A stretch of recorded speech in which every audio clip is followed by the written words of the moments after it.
Rieccoci di nuovo insieme, sportivi siciliani, telespettatori di Gold 78, con una nuova puntata di Penalty, tutto il calcio di cui il calcio vero non parla mai. Siamo come al solito in onda ogni martedì sera alle 21 su Gold 78, con la replica il mercoledì dopo la mezzanotte. Pagina Facebook sempre a vostra completa disposizione per rivedere on demand questa puntata. Puntata che come al solito sarà ricca di immagini ed iniziamo subito con la Serie D.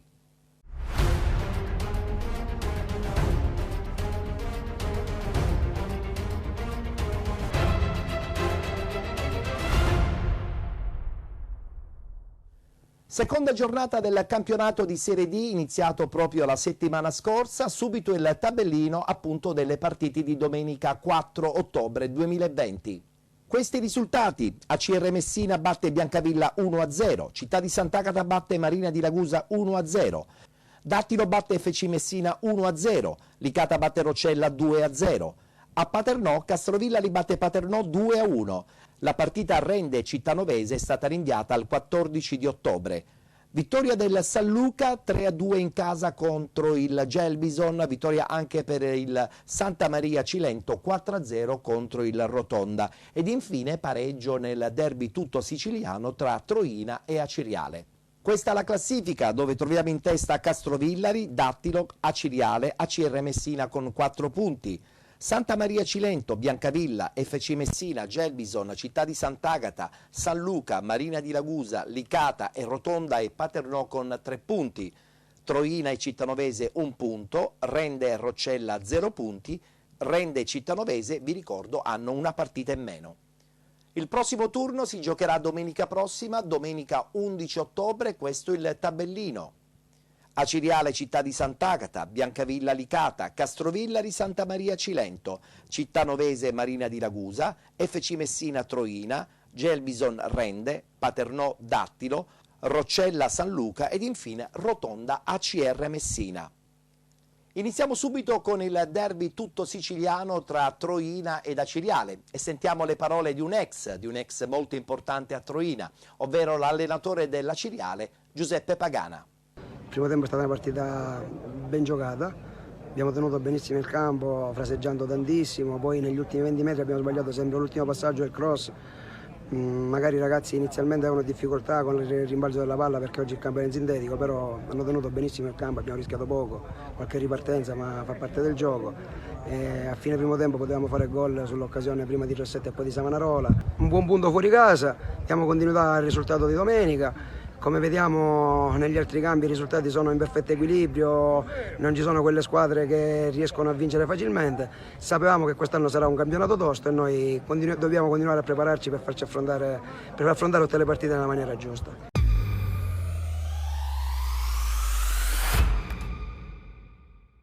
Dopo la convincente prestazione contro il Rende, l'Aciriale torna in campo e lo fa in quella di Gagliano, dove affronta il Troina di mister Ezio Raciti, reduce invece dalla secca sconfitta per 3-0 contro il Rotonda.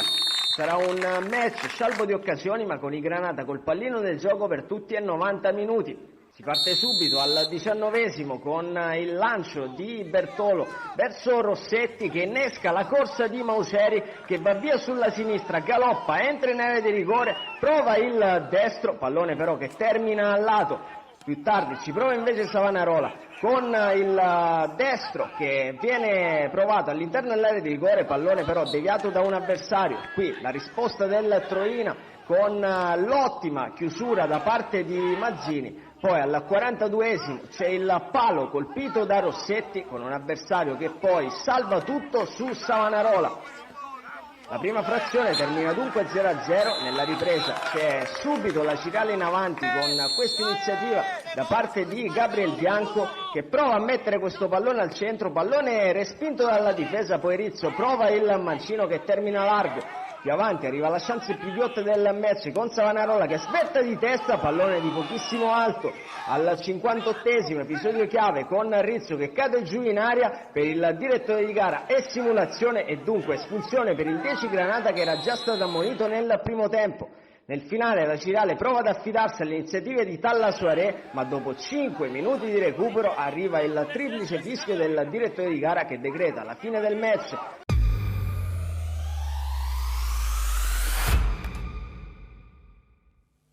Sonora vittoria del Santa Maria Cilento 4-0 contro il Rotonda. Guardiamo il servizio. Esordio al Carrano per la Polisportiva Santa Maria con un poker di pregevole fattura. La squadra di mister Esposito liquida con un secco 4-0 in Rotonda, reduce dalla vittoria all'esordio stagionale contro il Troina. I cilentani riscattano la sconfitta contro la Gelbison e guadagnano i primi 3 punti della storia giallorossa in Serie D. Inizio tremendo della Polisportiva che segna 3 reti in 16 minuti, dando subito un indirizzo ben preciso al match del Carrano. I padroni di casa infatti la sbloccano subito con Bomber Maggio, 2 reti in altrettante partite, che con un colpo di testa supera Siani. Giallorossi vicini al raddoppio al 7° con un calcio piazzato di Ragosta che sfiora l'incrocio dei pali. Inizio del match di completa marca giallorossa e raddoppio servito al 13° con Arcangelo Ragosta che raccoglie l'Astis, secondo di giornata per Capozzoli e firma il 2-0. E un uragano la Polisportiva Santa Maria che si abbatte ancora una volta sui Lucani al 16° con Capozzoli che finalizza un'altra splendida azione della ciurma giallorossa. Primo acuto dei biancoverdi con il timibile di Diop che sfiora con un piattone il palo alla destra di Polverino. Poco prima della mezz'ora Capozzoli potrebbe firmare il poker da calcio piazzato, trovando però i pugni di Siani. Diop alla mezz'ora va in rete, ma l'arbitro ferma tutto per posizione irregolare del calciatore del Rotonda. I lucani salgono con il baricentro nella seconda parte del primo tempo, ma la retroguardia cilentana non soffre particolari patemi. La ripresa comincia con lo stesso copione del primo tempo. Timido è però il colpo di testa del 2003 Pietro Citro al 3° giro di lancette. Al 6° i lucani provano a riaprire la partita con un calcio di punizione di Ruggiero che esce d'un soffio. Al quarto d'ora invece il neoentrato Fioretti sfiora un Eurogol calciando al volo dall'out di destra. Nel momento migliore dei lucani, i padroni di casa calano il poker con Maggio, doppietta per il bomber dei cilentani che con un guizzo sugli sviluppi di un calcio d'angolo supera Siani. Al 28° poi Dentici, entrato in campo nella ripresa, spedisce sul fondo la sfera al termine di un'azione partita dai piedi di Tandara. Al 34° esordio in Serie D per il calciatore della cantera giallorossa Lorenzo Della Torre. Nella finale di gara in Rotonda resta in inferiorità numerica per un doppio giallo a Formicola. I cilentani sfiorano anche la quinta rete con Romano che però calcia altissimo sopra la traversa. Per il resto non succede nulla di particolare, la Polisportiva Santa Maria può brindare l'esordio casalingo con i 3 punti.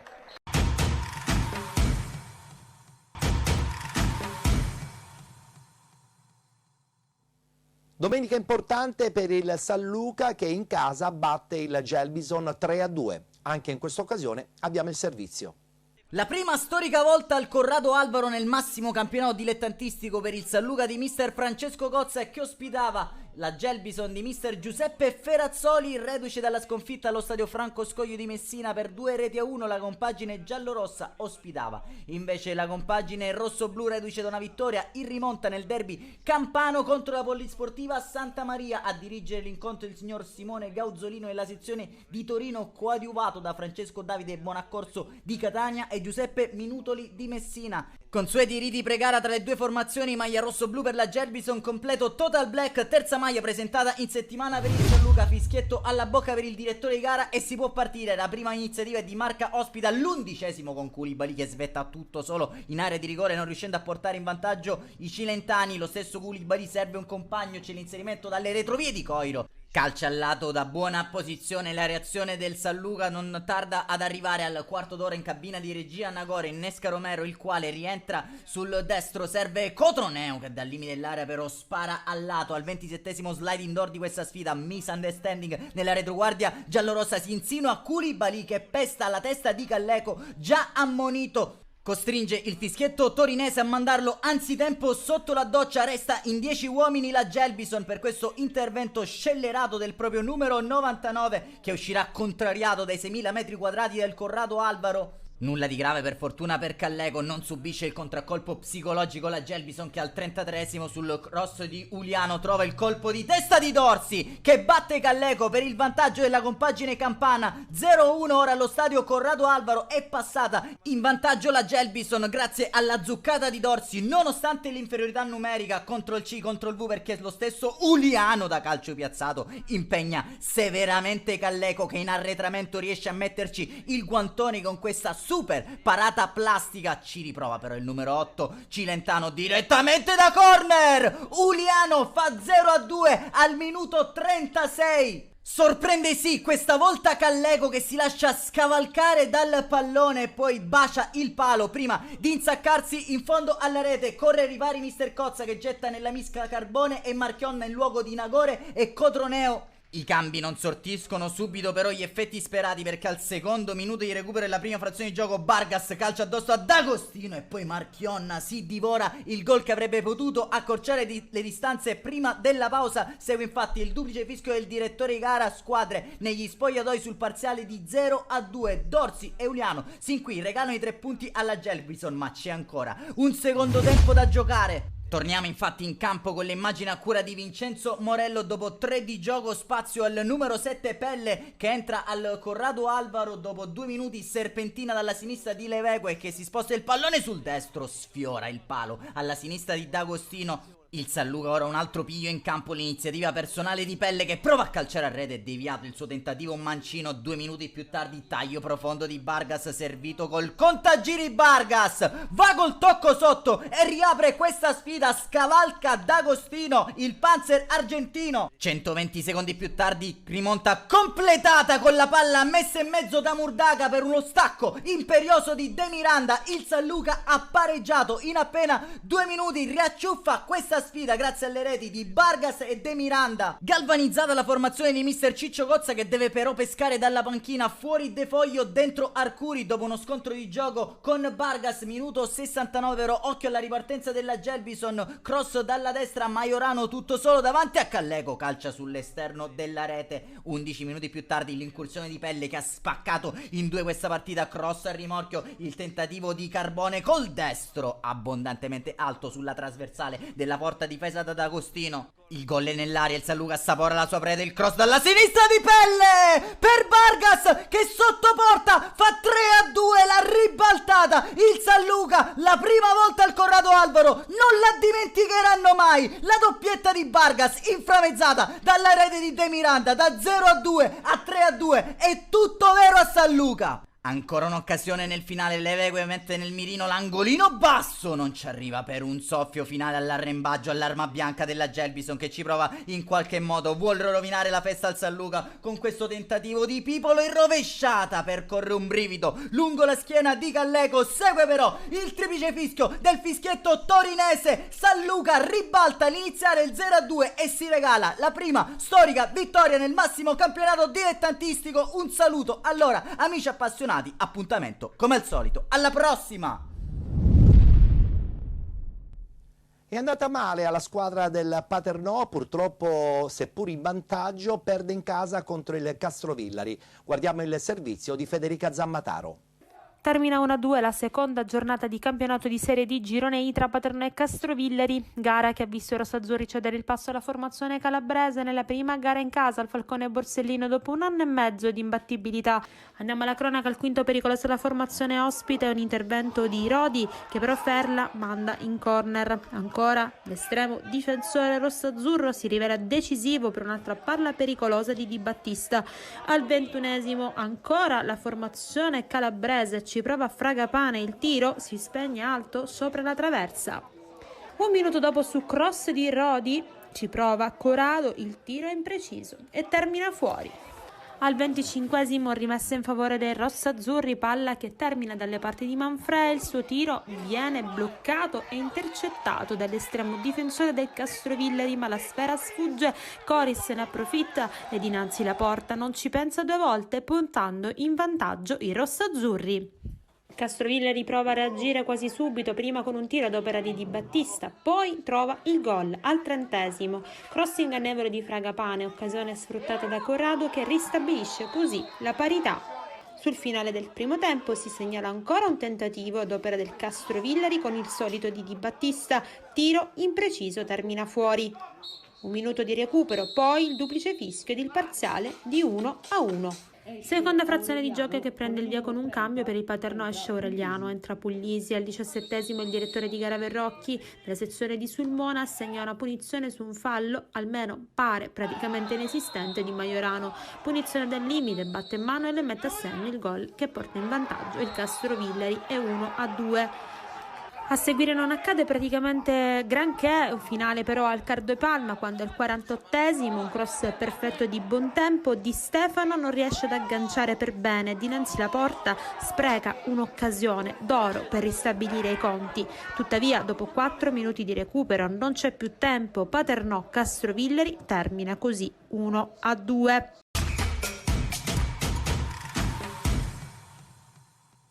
Una sconfitta in casa ci può pure stare, siamo soltanto alla seconda giornata del campionato, tenendo presente che comunque si è perso contro il Castrovillari, una delle squadre candidate alla vittoria finale. Sentiamo la voce dei due mister Catalano, allenatore del Paternò, e mister Franceschini, allenatore del Castrovillari. Non so se è stato troppo bello domenica, brutto oggi, vivo partita per partita. Domenica abbiamo fatto bene a Roccella, oggi abbiamo fatto meno bene. Non so se era per timore, non so perché magari da tanto tempo che non entravamo qui allo stadio e non avevamo distanze, arrivavamo in ritardo sulla palla. Devo dire che oggi la squadra ha corso tantissimo, ma ha corso male perché non riuscivamo neanche ad accorciare, e quindi loro avevano il pallino di gioco spesso e quindi riuscivano a creare superiorità numerica in diverse zone del campo, e questa è stata la lettura che loro hanno gestito bene la partita, hanno gestito bene la palla e noi eravamo lì a rincorrere. Però devo dire che i ragazzi hanno saputo soffrire e poi magari alla fine quando avevamo un pochino trovato l'assetto giusto e dove magari loro si sono un po' abbassati, anche loro credo anche un po' fisicamente sono calati anche loro nel secondo tempo, potevamo gestire meglio la partita, invece quel gol ci ha un pochino spezzato le gambe. Siamo contenti perché venire qua contro questa squadra non è facile, venivamo da un successo fuori casa, vincendo 2-0, e quindi per noi era un banco di prova importante dopo la partita che abbiamo fatto domenica scorsa con il Dattilo.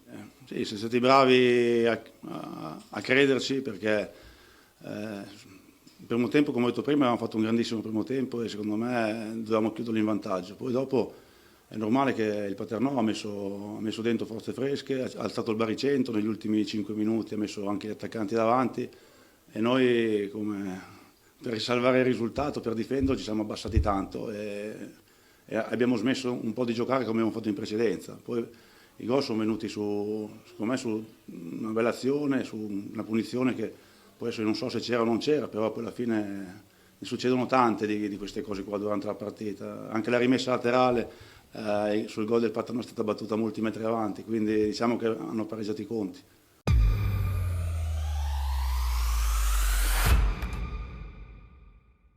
E adesso parliamo del Licata che vince in casa sonoramente 2-0 contro il Roccella. Guardiamo gli highlights.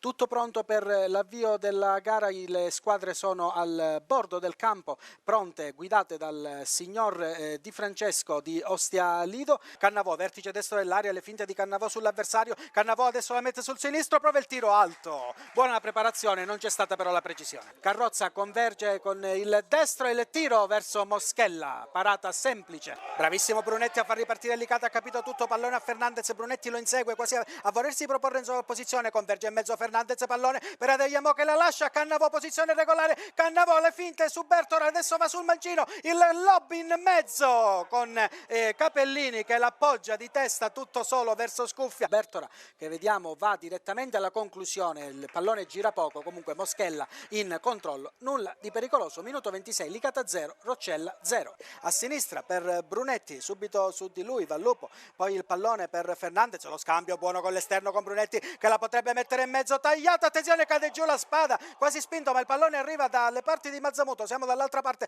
Mazzamuto il cross deviato, il Scuffia la riesce a tenere in campo, attenzione Civilleri trova un ottimo varco per Cannavò che si mette davanti a Porcelli, Cannavò, il palo esterno, ha provato con un pallonetto a superare Scuffia, Cannavò ha preso il palo esterno, ottima l'invenzione di Civilleri, un passaggio al bacio, palla a Fernandez che trova un varco per Civilleri, Cannavò entra, Cannavò cade giù, calcio di rigore, stavolta sì, è entrato in ritardo Porcelli, spinto da dietro Cannavò, la rincorsa Cannavò contro Scoffia, Cannavò, il Licata è in vantaggio con Antonio Cannavò che spiazza nettamente il portiere del Roccella e segna il primo gol in campionato per il Licata, lo poteva segnare soltanto lui. Come ha finito il torneo? Lo sta ricominciando Antonio Cannavò, gol numero 1 in campionato. Adesso ancora siamo a Touré, un fraseggio continuo, il cross tagliato, non ci arriva per un attimo Fernandez, Civilleri!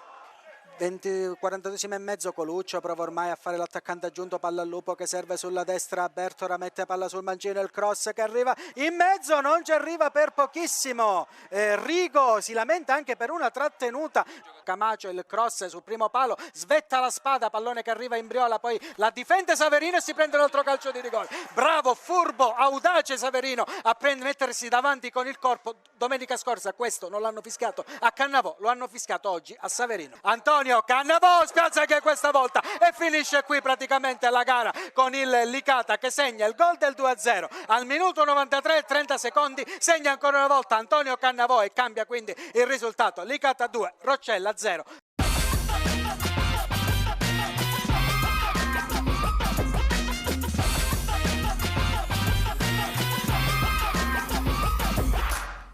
Per la prima volta in casa parliamo del Dattilo, che a questo punto diventa a tutti gli effetti la squadra trapanese più alta di categoria dopo la scomparsa dal calcio nazionale del Trapani Calcio. Dattilo che vince 1-0 contro l'FC Messina. Guardiamo il servizio. Seconda curva del campionato di Serie D, il Dattilo di mister Chianetta dopo il punto racimolato al Mimmo Rende di Castrovillari ospita il Football Club Messina di mister Gabriele che ha avuto la meglio in rimonta del San Luca alla prima uscita stagionale. Fischietto alla bocca per il signor Colanino di Nola e ci possiamo immergere in questa sfida. Al sesto di gioco Seccum da calcio piazzato inganna Marone per il vantaggio della formazione di mister Chianetta, il primo storico gol casalingo del Dattilo, costretto ad inseguire invece il Football Club Messina. Deve reagire, prova a farlo da palla inattiva con Ricossa che scodella dentro il pallone, Balistreri ci arriva, gonfia la rete alle spalle di Giappone ma a gioco fermo per posizione di offside ravvisata dal primo assistente Giulio Pancani di Roma 1. Football Club Messina imbrigliato nella gabbia preparata da mister Chianetta, ci prova allora Bevis a mettersi in moto, il suo diagonale però non può impensierire Giappone, deve fare qualcosa in più, dall'altro lato invece si esibisce in questo dribbling il Dattilo, il velo di testa sopraggiunge alle retrovie Seccum, sinistro sulla trasversale della porta difesa da Marone. Ci riprovano i giallorossi con la sventagliata parabolica di Palma per Gil, fronteggiato da Benivegna, lo salta Gil, entra in area di rigore, il diagonale si accartoccia alla propria destra per Mario Giappone. Proseguiamo ancora con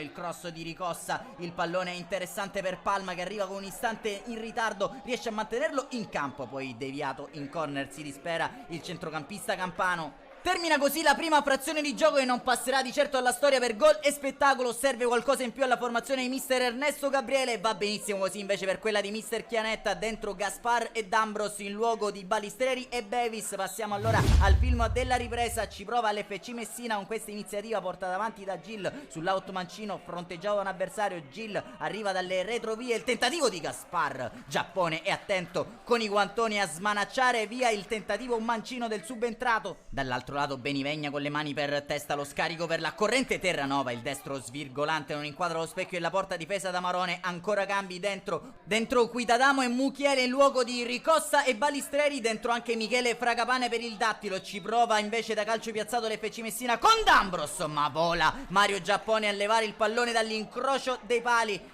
Contromossa di mister Chianetta, dentro Palermo, fuori Davide Testa, dentro Marchetti invece in luogo di Palma, giocano a scacchi due allenatori, c'è spazio nel finale anche per Doda, ci prova all'arma bianca nel finale il Football Club Messina a insidiare la porta di Giappone, Cuidadamo scodella dentro per Muchiele, c'è l'intervento da dietro di Casella, atterrato da Seccum, lascia correre il fischietto di Nola, tutto regolare. Tra le proteste dei giocatori giallorossi termina così al provinciale di Trapani, prima storica vittoria in Serie D per il Dattilo, prima sconfitta stagionale invece per l'FC Messina di mister Ernesto Gabriele. Un saluto allora amici appassionati, appuntamento come al solito alla prossima.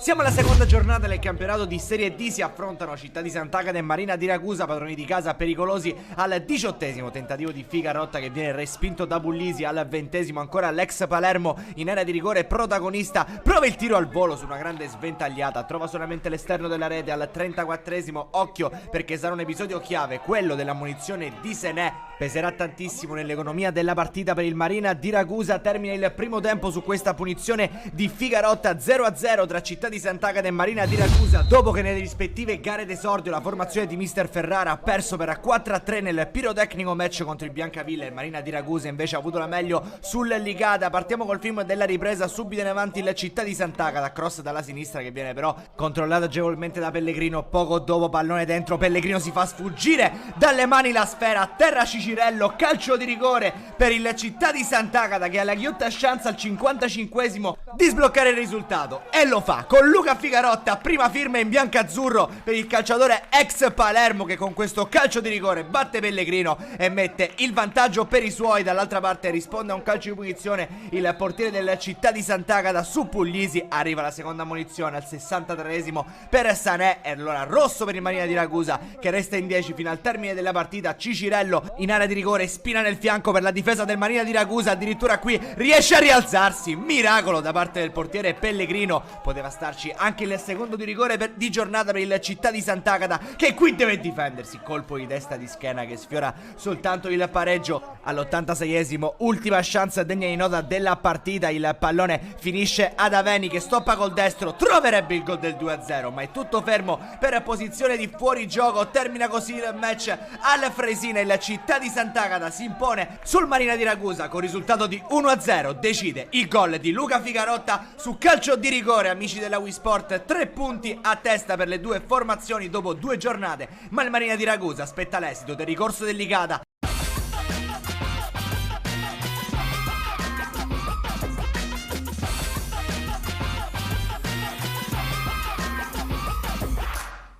A fine partita abbiamo sentito anche le parole di Pasquale Ferrara, allenatore della Città di Sant'Agata. Diciamo che la vittoria è legittima, 1-0 ci sta stretto, però è il debutto in casa, la tensione un pochino, la squadra ha visto la partita bene, poi gradualmente sentivamo troppo il peso della responsabilità e ci è pesata tantissimo i 4 gol subiti, perché non siamo una squadra che in difesa può subire 4 gol per loro, per le idee che hanno i ragazzi, quindi sto fatto un pochino pesato. Da questo punto di vista abbiamo badato al solito più, cercare di fare un gol e non riprenderli, anziché fare 4 e subirne 3.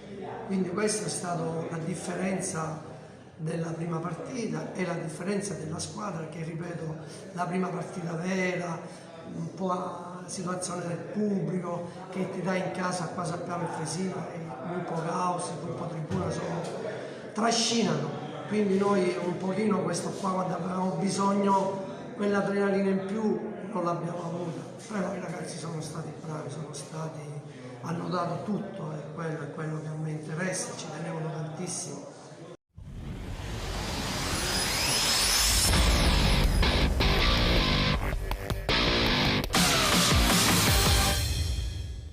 Gioisce in casa la CR Messina al suo debutto tra le mura amiche, vittoria 1-0 contro il Biancavilla, stiamo guardando la bella rete del suo bomber Arcidiacono.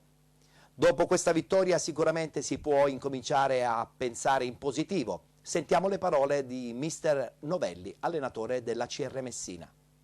Ma come ho detto in passato, se non ci sono tutti i presupposti diventa molto più difficile. Penso che tutti i presupposti siano i tifosi, perché il patrimonio calcistico di una città, dei tifosi, della gente.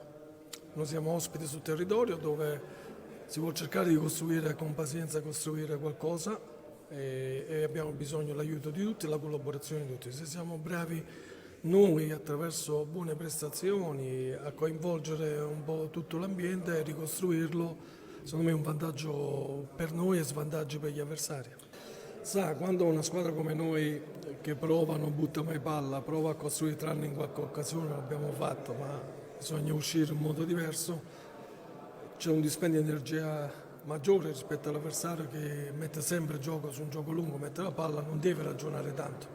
Noi bisogna ragionare uno in funzione all'altro, basta che uno di noi non effettua un movimento, non troviamo la giocata.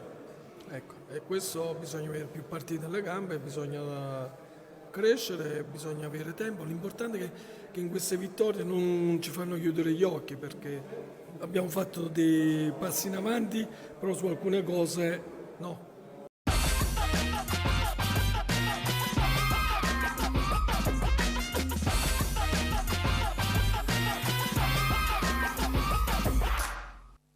Siamo giunti soltanto alla seconda giornata, ma siamo sicuri che questo campionato di Serie D, questo girone I, sicuramente riserverà tantissime sorprese nel corso della stagione. E adesso voltiamo pagina, è il momento di parlare dei due gironi del campionato di eccellenza. Iniziamo subito con il girone A.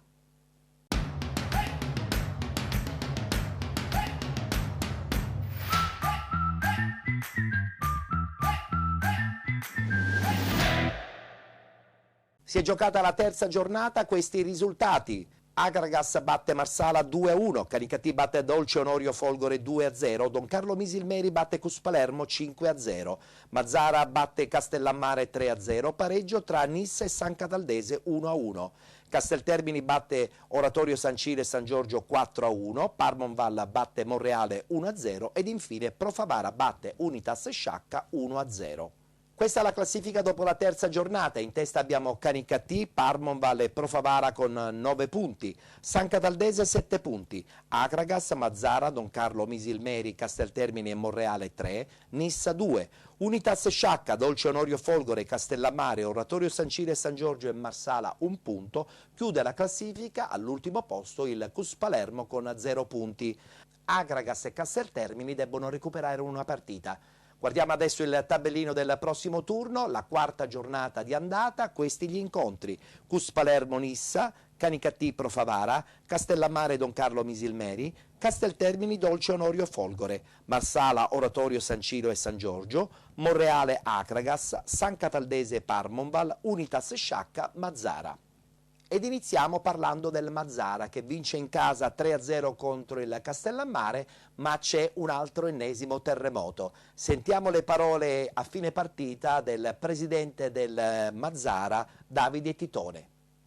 Una connotazione importante, ho sempre detto da quando ho assunto la carica di presidente di questa società che mi assumevo le piene responsabilità nel bene e nel male per la conduzione appunto di questa società. Questa sera mi sembra innanzitutto doveroso fare un ringraziamento all'uomo e poi al professionista Giovanni Agro per aver mostrato in questi 15 giorni il senso di grande amore e di appartenenza a questa maglia, ma alcune divergenze mi hanno costretto appunto da presidente a interrompere il rapporto lavorativo tra me e Giovanni Agro. Ma mi voglio sottolineare, voglio permettermi di augurargli veramente di vero cuore un grande proseguo di allenatore perché lo merita. Comunico anche ai tifosi e alla città che ci sarà il ritorno di mister Dino Marino. Certamente il mondo del calcio dilettantistico è proprio strano. Iacono non è più l'allenatore del Mazzara, ritorna in sella l'ex allenatore che aveva iniziato la stagione. Parliamo adesso dell'Agragas che vince 2-1 contro il Marsala, qualche problema all'arrivo della squadra marsalese presso la struttura dell'Agragas e a tal proposito sentiamo le parole del presidente del Marsala, Gired Gharbi. Questo attacco mediatico che hanno fatto sul Marsala Calcio e su Marsala Città è inaccettabile perché Marsala come popolo è molto aperto alla gente extracomunitaria e non solo, anche perché essendo io presidente tunisino a me hanno mostrato tanto affetto, tanto amore e tanta fiducia dopo tanti anni di sfiducia e poi per 3 delinquenti dare un attacco a tutta la città è veramente grave, non si accetta una cosa del genere, infatti cercheremo di prendere provvedimenti in caso e vedremo poi come andrà a finire. Comunque voglio salutare tutti i marsalesi e siamo veramente una grande città e forza Marsala e forza marsalesi.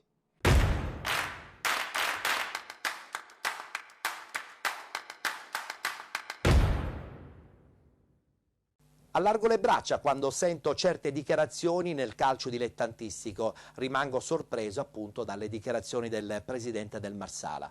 Ma parliamo adesso dal lato tecnico di questo incontro e lo facciamo con le parole di Gaetano, allenatore dell'Akragas, e a seguire anche quelle del giocatore Andrea D'Amico. Se andiamo ad analizzare la partita, è vero che il primo tempo penso che è stato nettissimo a favore nostro. Abbiamo tenuto ampiamente il possesso palla, siamo stati pericolosi in qualche occasione, abbiamo colpito due pali in una occasione soltanto. E diciamo che stavamo giocando per ciò che prepariamo durante la settimana. E il secondo tempo, e lì probabilmente mi devo assumere le mie responsabilità, siamo entrati un po' mosci in campo. La spiegazione penso sia semplicemente quella che magari visto il primo tempo si pensava che il secondo tempo sarebbe stato completamente liscio e tranquillo, ma non è così, perché di fronte avevi una squadra che comunque sia correva tanto, era messa bene in campo, quindi non dovevamo avere questo atteggiamento e qui obiettivamente faccio un mea culpa e ne parlerò con la squadra. Come ho sempre detto, io non sono il tipo di attaccante che piglia la palla, magari ne dribbla 2 o 3 e fa il gol da solo, quindi per fare gol bisogna che nei compagni. Oggi è stato così, anche se non abbiamo fatto una grande partita, eravamo un po' sulle gambe, siamo stati fortunati, bisogna dirlo, però in questo momento, dopo aver lavorato tantissimo in questi 2 mesi, penso è da folli pensare di stare al 100%, però è arrivata la vittoria che fa bene al morale e bisogna continuare solamente a lavorare.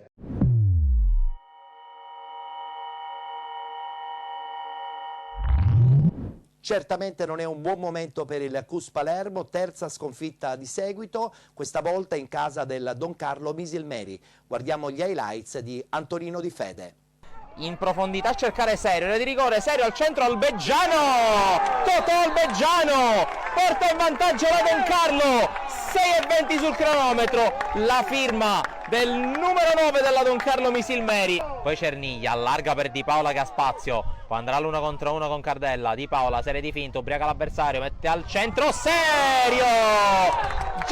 Serio, 2-0 Don Carlo. Pellegrino con il cross, arriva Amendola, la respinta a Serio, 3-0, doppietta di Jack il Pirata, di Gioacchino Serio, profondo a cercare Serio, lo trova Serio, tiro, e 4-0, tripletta di Jack Serio. Grimaudo mette a sedere Crisafulli, Grimaudo, cinquina servita, a segno anche Alessio Grimaudo.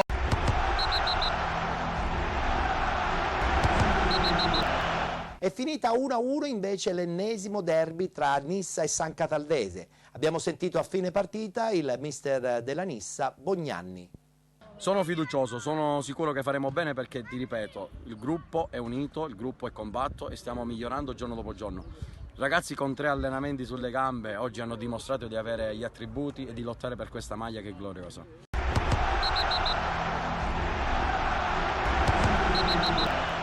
Importante vittoria del Casteltermini, 4-1 contro l'Oratorio San Ciro e San Giorgio. Guardiamo il servizio e gli highlights.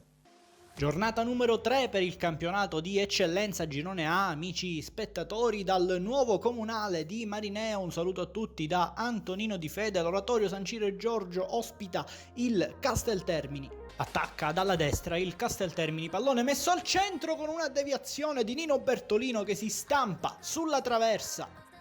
È partito palla al piede Candela che entra addirittura in area di rigore e poi la incrocia, mettendola all'angolino. Patrick Michele Candela porta in vantaggio il Casteltermini con questo bel tiro incrociato, 0-1. Resiste Scro che poi addirittura da terra sguscia via l'avversario, la mette al centro per Marco Clemente che per pochissimo di testa non trova la rete del pareggio.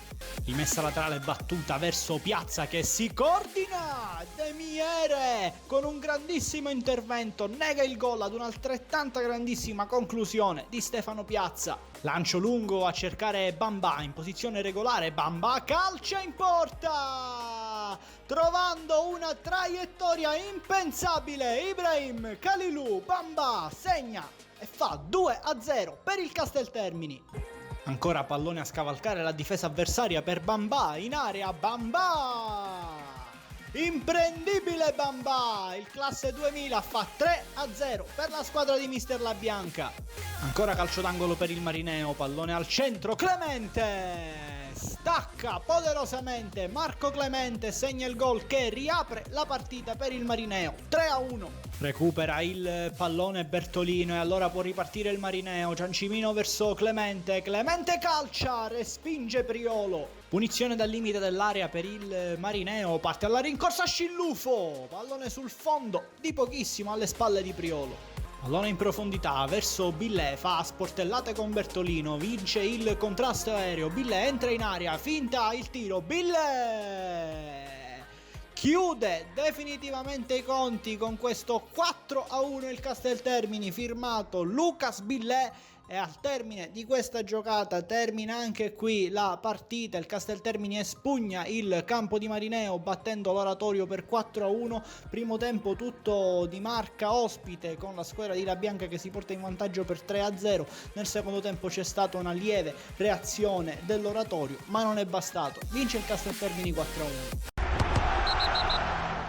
Importante vittoria del Casteltermini 4-1 nei confronti dell'Oratorio San Ciro e San Giorgio. Anche per questa partita abbiamo le interviste post gara di Antonino Di Fede, che ha sentito per noi Pino La Bianca, allenatore del Casteltermini, e Ferdinando Zappavigna, allenatore dell'Oratorio San Ciro e San Giorgio.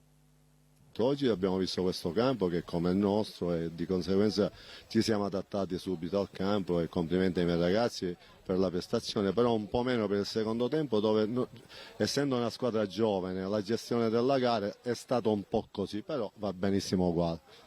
Ha detto bene mister, nel secondo tempo forse vi siete rilassati un po' troppo, io però le chiedo, vi aspettavate magari una partita diversa, una partita fatta più di sofferenza sin dall'inizio? È chiaro che per merito vostro e per magari anche demerito dell'avversario la partita si è messa in certi binari, non ve l'aspettavate così immagino? No, noi siamo venuti qua consapevoli della nostra forza, effettivamente già quando tu chiudi il primo tempo 3-0 allora dici hai fatto qualcosa di importante veramente e quindi sì, non ce l'aspettavamo, pensavamo anche a un Marineo molto più forte, che è molto più forte, però le dinamiche della gara di oggi magari possono anche sembrare che sia stata una squadra abbordabile, ma non è così perché venivano da un pareggio importante a Castelvetrano dove la Folgore è una delle migliori squadre del campionato.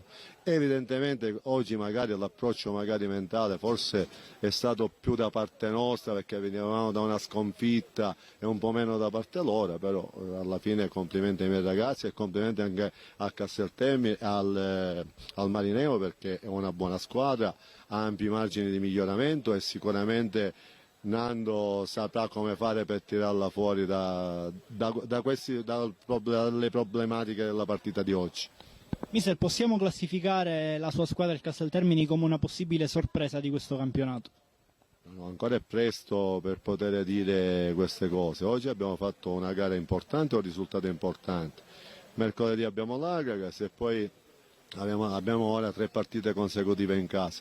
Cercheremo di trarre il massimo, però pensiamo partita per partita. Mercoledì abbiamo il Gigante, una squadra sicuramente che secondo me è tra le papabili sicuramente a vincere il campionato, cercheremo di affrontarla nel modo giusto e cercheremo di fare il risultato. Se non verrà penseremo alla prossima.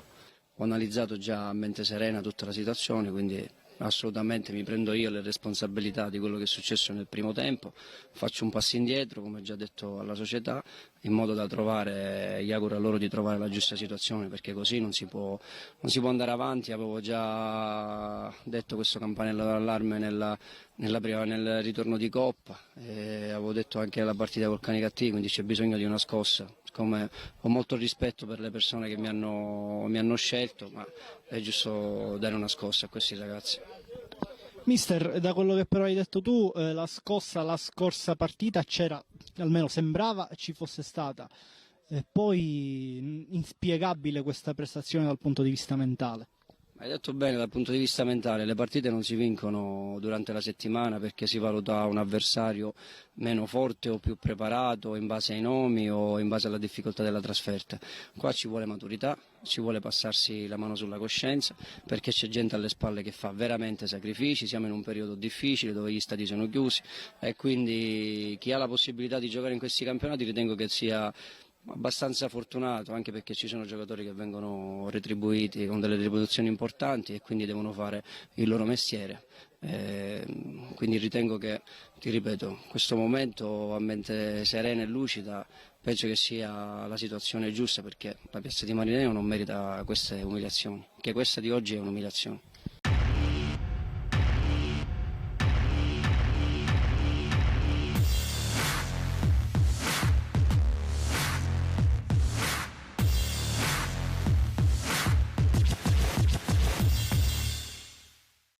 È un Favara che non ti aspetti, un Favara che fa 3 su 3, terza vittoria di seguito, primo posto in classifica.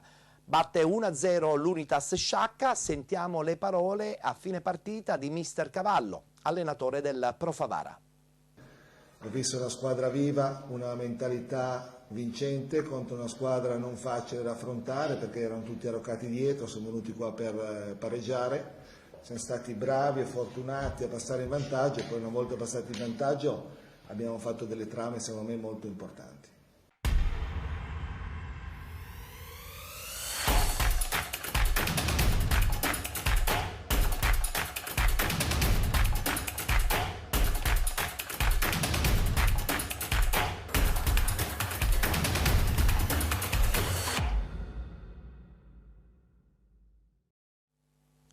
Un Canicattì che si conferma al vertice, ma le sorprese sono sicuramente la Parmonval e il Pro Favara. Vedremo cosa succederà nelle prossime domeniche. E adesso voltiamo pagina, parliamo del girone B del campionato di eccellenza.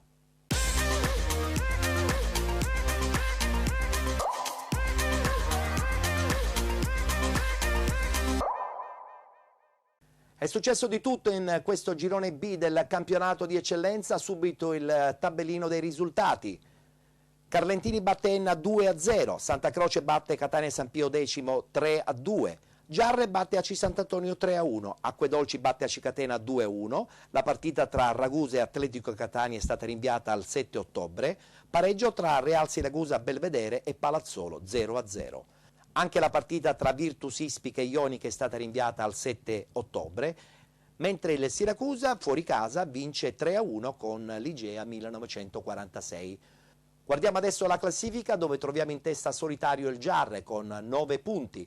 A seguire la sorpresa Carlentini con 7. Santa Croce, AC Sant'Antonio, Acquedolci, Igea 1946 6 punti. Ionica, Siracusa, Palazzolo 4, Virtus Ispica, Atletico Catania, Enna 3 punti, Ragusa, Real Siracusa Belvedere 1 punto, Catania San Pio X e AC Catena 0 punti.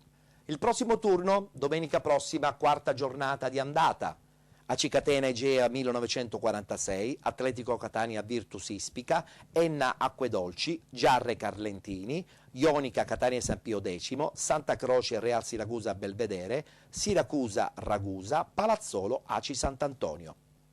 È uno scherzo del destino, domenica prossima incontro di cartello proprio a Giarre, che ospiterà questo Carlentini che in maniera abbastanza meritata vince 2-0 nei confronti dell'Enna.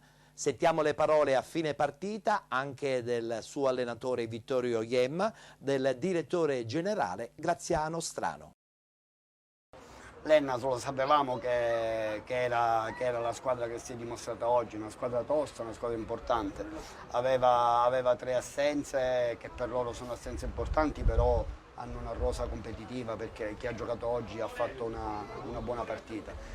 Avversario difficile sicuramente da affrontare, ma noi veramente bravi in collettivo e nei singoli. L'assenza di San Filippo per la squalifica, Armata, il giovane Armata under tra i pali buona la prestazione. Come avevo anticipato venerdì, io sino ad oggi tutti gli under presi in considerazione per quanto ci riguarda hanno sempre risposto presente. Quindi Armata oggi al 90° ha confermato di darci sicurezza, ha fatto una grandissima parata. Durante la settimana abbiamo cercato di prestarlo il meno possibile, visto che era il suo esordio. E devo dire che il ragazzo ha dato sicurezza e quando è stato chiamato in causa, quindi in quell'occasione al 90° ha fatto una gran parata. Come dice mister Iemma, intanto ci godiamo questa ulteriore vittoria fino alla mezzanotte di lunedì, poi il martedì si pensa al prossimo avversario che sarà un avversario tosto, il Giarre. Calma, oggi sino come dico sempre io, al lunedì a mezzanotte godiamoci questa, poi da martedì pensiamo al prossimo avversario. Scapellato questo infortunio alla testa, mi sembra che si sia risolto in qualche maniera. Sì, purtroppo si è spaccato la testa, però credo che non sia niente di grave, forse con qualche punto si risolve la cosa. Graziano Strano, direttore generale del Carlentini Calcio, buona la seconda, così come avevamo detto per la prima, oggi un Carlentini eccezionale. I ragazzi hanno preparato la partita con una squadra importante, anche se aveva delle defezioni.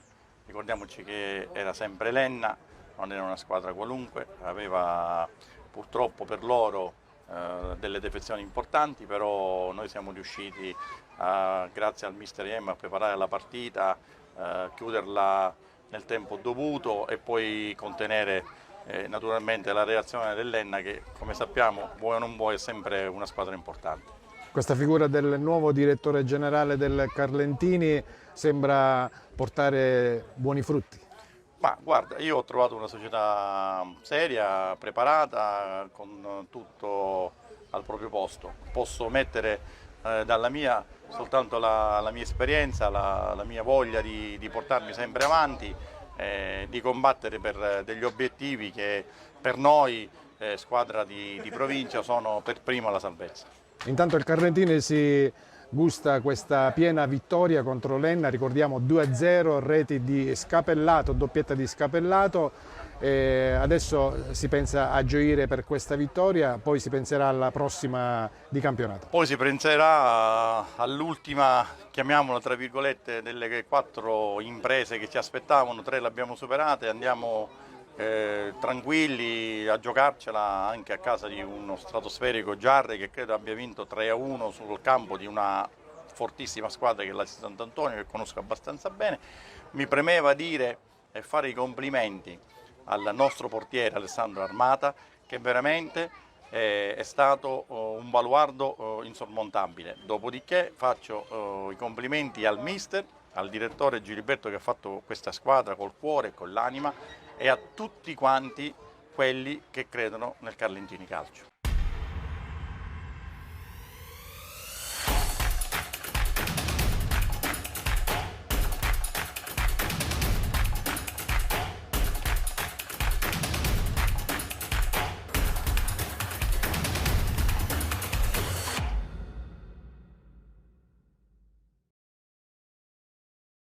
Sono già partite le immagini dell'impressionante 1-2 della squadra giarrese, con il gol di Agudiac all'11°, il raddoppio di Zappalà al 17° ed infine la doppietta sempre dello stesso Zappalà al 23°. Purtroppo però per la squadra di Torrisi nulla da fare, vittoria dunque per la squadra giarrese per 3-1. A fine partita abbiamo sentito le parole un po' amareggiate di Alfio Torrisi, allenatore dell'ACI Sant'Antonio. Abbiamo affrontato una partita che già sapevamo, la difficoltà che avrebbe avuto, una partita che a mio modo di vedere ce la siamo giocate alla pari, a lunghi tratti, contro un avversario sicuramente più quotato. Sul discorso degli indisponibili non dobbiamo cercare alibi, siamo scesi sempre in campo con 11 giocatori, abbiamo lottato, abbiamo battagliato, abbiamo messo le nostre idee in campo, siamo stati in partita, ce la siamo giocata. Purtroppo gli episodi in questa partita non ci hanno sorriso, bisogna crescere sull'esperienza e sulla malizia, soprattutto abbiamo preso 3 gol oggi su 3 regali nostri, a mio modo di vedere, poi per il resto non ricordo parate importanti di Cirnigliano. È stata una partita combattuta, ben giocata da entrambe le squadre, alla fine forse la loro qualità e la loro esperienza li ha premiati, ma è giusto così. Complimenti al Giarre che ha vinto senza rubare nulla, ha dimostrato che è una squadra che ha tutte le carte in regola per vincere questo campionato, attrezzata e costruita per fare questo. Quindi a noi resta il fatto di, secondo me, da queste partite bisogna prendere spunto per fare crescere l'autostima e la consapevolezza dei nostri mezzi, perché oggi la squadra, ripeto, ha fatto una buona partita, io sono molto contento, quindi prendiamoci la prestazione e da martedì già iniziamo a pensare a Palazzolo, che ci attende un'altra partita sicuramente difficile contro un avversario che è in risalita. Ecco, ti chiedo, visto le indisponibilità, io ho optato oggi per una difesa a 3. Una difesa a 3, non so, è un modulo che sarà riproponibile in futuro o è solo soltanto in virtù dell'emergenza che c'era oggi? No, abbiamo lavorato in settimana sul 3-5-2, l'abbiamo fatto a mio modo di vedere anche bene, abbiamo costruito tanto, abbiamo tenuto tanto il possesso della palla, siamo stati pericolosi, abbiamo verticalizzato, siamo andati tanto in ampiezza. Io ripeto che no, è un modulo dove sicuramente sarà un'altra soluzione in più a quello per cui ci abbiamo lavorato, però c'è da dire che quando si lavora per principi e non per schemi, la squadra, a prescindere dalla fase di non possesso, per come bisogna metterci in campo, poi i principi di quello che dobbiamo fare sono sempre uguali e quindi è più facile. Poi la squadra ha una cultura tattica importante, quindi a cambiare viene facile. Avevo i 3 difensori, tutti e 3 disponibili, che stavano bene con il rientro di Sebisardo, ho fatto questa scelta e soprattutto nella fase di non possesso, avendo i 5, cercavo di mandare sempre nel 2 contro 1 Iraci e Concialdi da un lato all'altro. Penso che l'abbiamo anche fatto bene, già abbiamo concesso qualche ripartenza dove ci potevano fare male, non hanno inquadrato la porta, però io penso che poi alla fine siamo stati bravi, ce la siamo giocata alla pari. Questo lo voglio puntualizzare, lo voglio ripetere, lo voglio sottolineare, perché i ragazzi da questa partita devono trarre in conclusioni importanti e devono innalzare sicuramente l'autostima che vi è nei loro confronti.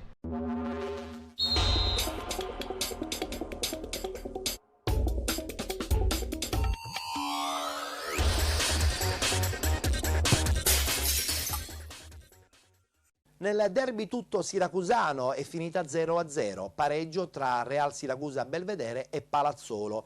Guardiamo le immagini highlights realizzate da AV Online News HD di Alessandro Bellanic. Amici sportivi, buon pomeriggio, siete collegati con il Giorgio di Bari di Siracusa, dove siamo pronti a raccontarvi la gara, anzi il derby tra Real Siracusa Belvedere e Palazzolo, che stanno facendo in questo momento il loro ingresso in campo agli ordini della terna arbitrale formata dal direttore di gara Salvatore Montevergine di Ragusa, coadiuvato dagli assistenti Marco Giuliana e Fabio Amata, entrambi di Barcellona Pozzodigotto. Palazzolo che attacca da sinistra a destra rispetto alla nostra postazione ad un paio di minuti dal 90esimo. Concialdi non ha perdonato, adesso quindi la squadra retusea va in cerca di riscatto. Gara cominciata da una decina di secondi, subito il primo fischio del direttore di gara a comandare un calcio di punizione. Ruiz alza la testa, sventaglia ancora sulla sinistra per La Bruna che la ferma col mancino, 2 di lui, entra in aria, o meglio provava ad entrare in aria, fermato però con le brutte maniere da Bellavia, che finisce anche sul taccuino del direttore di gara. Aveva disorientato con un gioco di gambe il numero 6 del Palazzolo. Il fischio dell'arbitro. Martinez di destro va in porta, palla alta, Silla si accentra, chiama in causa Nando Spinelli, largo per Iacono, in aria Iacono, il destro riesce in qualche modo a disinnescare la potenza del tiro Martinez e poi il Palazzolo si rifugia in angolo. Silla, ancora il destro in profondità per Iacono, posizione regolare, Iacono in aria, è solo, si accentra Iacono e va al tiro, ci mette il corpo Stelli, punizione per il Palazzolo, va col sinistro Tomasco che impegna Latino in calcio d'angolo. Dall'altra parte Iacono fermato da Stelli, mentre in aria Iacono, gran tiro e riesce il portiere Martinez a salvarsi in calcio d'angolo. Tomasco fermato per un attimo, ma ancora Palazzolo con il tiro Va la battuta Iacono, palla in mezzo, c'è Spinelli e incredibilmente non entra e finisce qui al 46esimo. Dopo un minuto di recupero per l'arbitro può bastare così, manda i due team negli spogliatoi. 0-0 al 45esimo. Spinelli in profondità per Melluzzo, va col sinistro, alto di poco, buon il lavoro con il sinistro, supera un paio di avversari, si incunia. Ancora la Delfa, prova l'imbucata per Melluzzo, la palla è per Iacono, messo giù. Silla, vediamo se sì, anticipa l'avversario ma sbaglia, attenzione a Silla e poi il tiro. Ha corso un grossissimo rischio. Attenzione sulla sinistra, il tiro, la palla è lì. Incredibile. Aveva fatto tutto bene Quarto. Battuto l'angolo, palla in mezzo, il colpo di testa, ancora un salvataggio sulla linea lì e poi in calcio d'angolo. Guadagna campo in avanti, l'assist per Melluzzo in area, Melluzzo! Fischietto in bocca per l'arbitro che decide che può bastare così, finisce 0-0.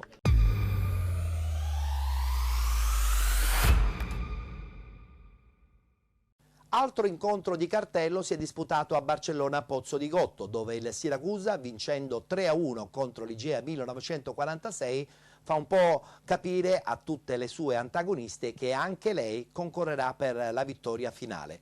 Vediamo il servizio di Paolo Munafò. Il Siracusa firma l'impresa della terza giornata nel girone B di eccellenza, espugnando il Dalcontres Barone di Barcellona Pozzo di Gotto ed infliggendo all'Igea la prima sconfitta casalinga sotto la gestione del presidente Stefano Barresi. Un record durato 14 vittorie di fila se consideriamo la stagione scorsa di promozione e quella attuale di eccellenza. Un match che si accende dopo 60 secondi quando Alfieri raccoglie l'invito di Catania e con un preciso destro dal limite dell'area batte l'Omo Monaco, spianando ai suoi la strada verso la vittoria. Prima rete stagionale per il riconfermato centrocampista argentino che è bravo, dopo nemmeno un minuto, a trovare la stoccata vincente. La rete galvanizza ovviamente la compagine di Ignofo che al 22esimo torna a farsi vedere dalle parti di Lo Monaco con il tiro di Grasso bloccato in tuffo dall'estremo barcellonese. 7 minuti più tardi proteste degli azzurri che vorrebbero il calcio di rigore per un presunto fallo di Tricamo su Catania, ma Taceraso di Messina però non è dello stesso parere. L'Igea tenta di portarsi in avanti, al 38esimo arriva il primo squillo giallorosso con la botta di Biondo che costringe Busà a compiere gli straordinari. Insistono i barcellonesi e prima dell'intervallo ci provano per 2 volte con Multanen, ma i tentativi del centravanti finlandese non sortiscono l'effetto sperato. Nella ripresa è ancora l'Igea a cercare la via del pareggio e al 52esimo Asensio finisce giù in area azzurra. Il fischietto messinese anche in questa occasione dice di no. Passano 8 minuti ed è sempre l'Igea a provarci con la rosa che mette in aria per Asensio, ma il suo colpo di testa non c'entra allo specchio della porta. Bersaglio che al minuto 70 inquadra invece il Siracusa quando Catania raccoglie l'angolo di Maimone e con una bella giocata gira nell'angolo più lontano il pallone che vale di fatto il raddoppio. Secondo centro consecutivo in campionato per l'esperto capitano Aretuseo, che è inoltre il quinto miglior marcatore di sempre della formazione azzurra con 55 gol realizzati. Nonostante sotto di 2 reti però l'Igea non si perde d'animo e 11 minuti più tardi riapre la partita con Multanen che raccoglie la punizione di Ferraù e di testa mette alle spalle di Busà il pallone dell'1-2. Anche per il centravanti finlandese è il secondo gol in campionato dopo quello messo a segno nella prima giornata contro l'Ispica. A questo punto i giallorossi ci credono e al minuto 85 il neoentrato piccolo di testa manda sul fondo il pallone del possibile pareggio. Con l'Igea protesa in avanti alla disperata ricerca del 2-2, il Siracusa in contropiede mette la parola fine al match al 91esimo, quando Crudo con un perfetto traversone dalla sinistra pesca in aria l'ultimo arrivato Abate che di testa batte Lo Monaco, facendo così Igea 1, Siracusa 3, esordio bagnato dunque per l'ex capocannoniere dell'eccellenza 2019-2020 che non poteva sperare in un esordio migliore di questo, e poi braccia al cielo con dedica speciale al padre scomparso nei mesi mesi passati. In pieno recupero è ancora il Siracusa ad avere la palla del 4-1, ma il destro di Abate trova l'ottima opposizione di Tricamo. Finisce quindi 3-1 per il Siracusa, che si porta in classifica quota 4 punti e aggancia al 7° posto la Ionica, mentre l'Igea rimane ferma a 6 e perde il primo posto, adesso occupato dal Giarre con 9 punti.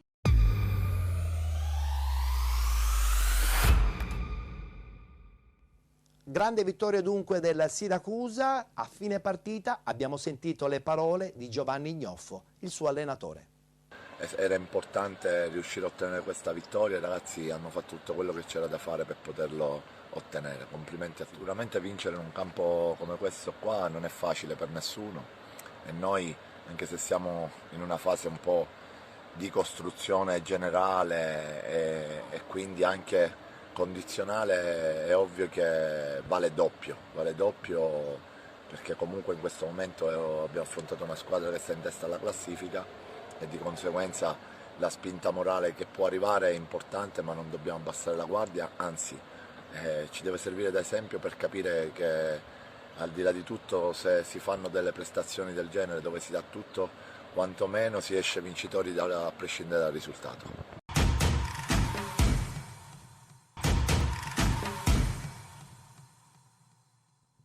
Finisce qui il racconto del girone B del campionato di eccellenza, un campionato ed un girone che sicuramente riserverà tantissime sorprese e siamo anche un po' curiosi di conoscere quello che sarà il responso sul campo domenica prossima nel big match tra Giarre e Carlentini. Voltiamo pagina, ci fermiamo per la pubblicità, tra poco sempre qui su Gold 78, canale 78 in HD del digitale terrestre per la seconda parte di Penalty. Parleremo di prima categoria con la sua prima giornata in tutti i campi siciliani e soprattutto anche dei 4 gironi del campionato di promozione. A tra poco.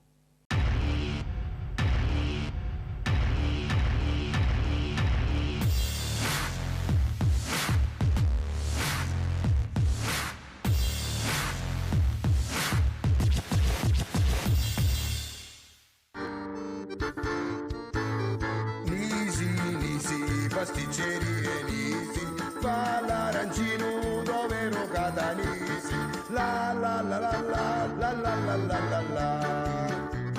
Lo mangiano la devi e l'anziani, mi stacchio coragù e munigiani, cannoli carico, tanzi di danza. Vanno a rigare la dovanza, Nisi, pasticcerie Nisi, convince a tutti, magari all'indecisi, la la la la la la la la la la la. Tavola calda e pasticceria, ti fanno stare sempre in allegria. Colazione fai ogni mattina, un bello panzerotto e una treccina, Nisi, pasticceria Nisi, che sono prodotti ti fa passare la crisi, la la la la la la la la la la la.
Rientrati dopo la pausa pubblicitaria, subito il campionato di promozione Girone A.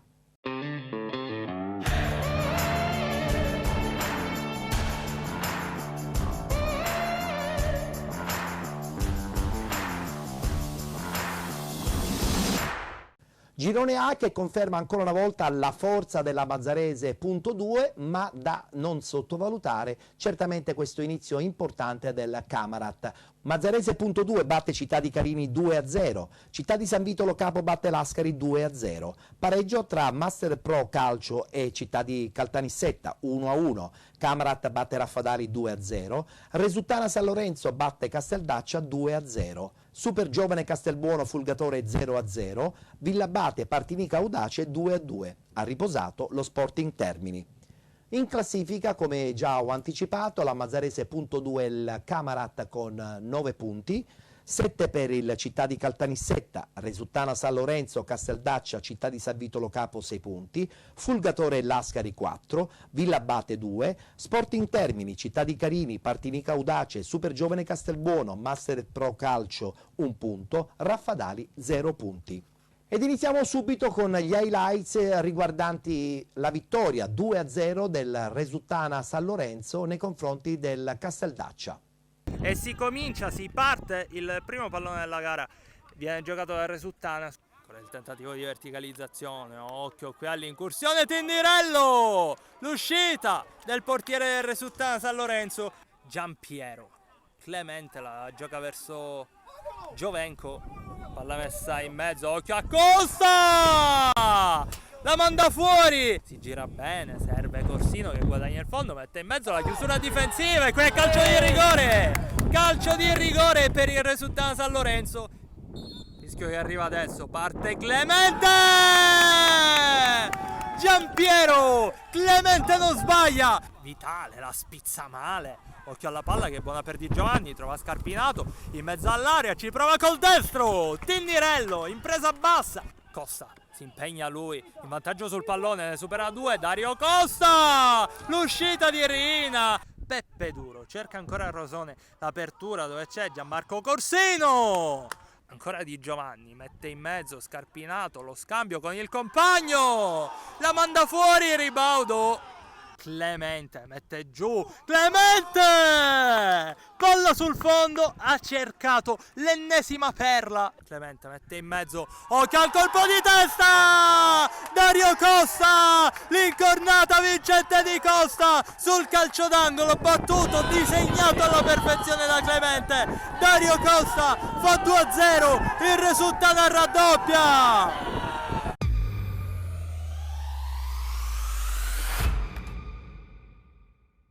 Grazie alle immagini di Calcedonio Iacuzzo parliamo adesso di Master Pro Calcio e Città di Caltanissetta, partita che si è conclusa 1-1, queste le due reti. A fine partita Giuseppe Ficarra ha intervistato l'allenatore Alessio Sferrazza. Mister, una disamina di questa partita. È sempre un derby, una partita difficile, sapevamo che incontravamo una Master Pro agguerrita, perché ovviamente quando incontrano il Città di Caltanissetta, anche noi quando incontriamo la Master Pro, è una partita importante che tutti vorremmo vincere. Purtroppo l'uomo in meno è pesato come un macigno, non è una scusante, anche perché nel primo tempo abbiamo avuto delle opportunità per fare gol, non ci siamo riusciti con Mattia Lu, pallonetto, poi è stato bravo anche il portiere Messina.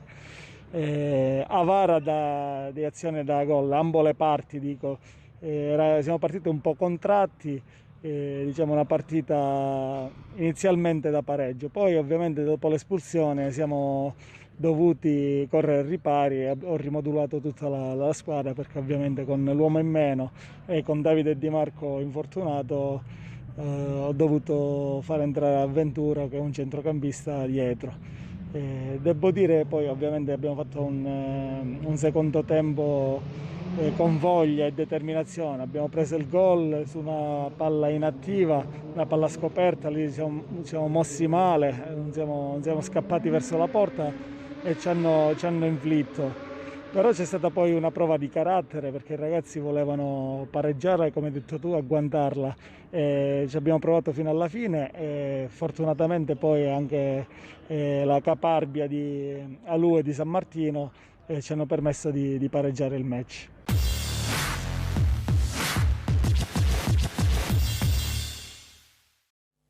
Racchiuse in 3 punti abbiamo tantissime squadre, a dimostrazione che questo girone A del campionato di promozione è sicuramente molto intrigante già da queste prime domeniche. E adesso parliamo del girone B.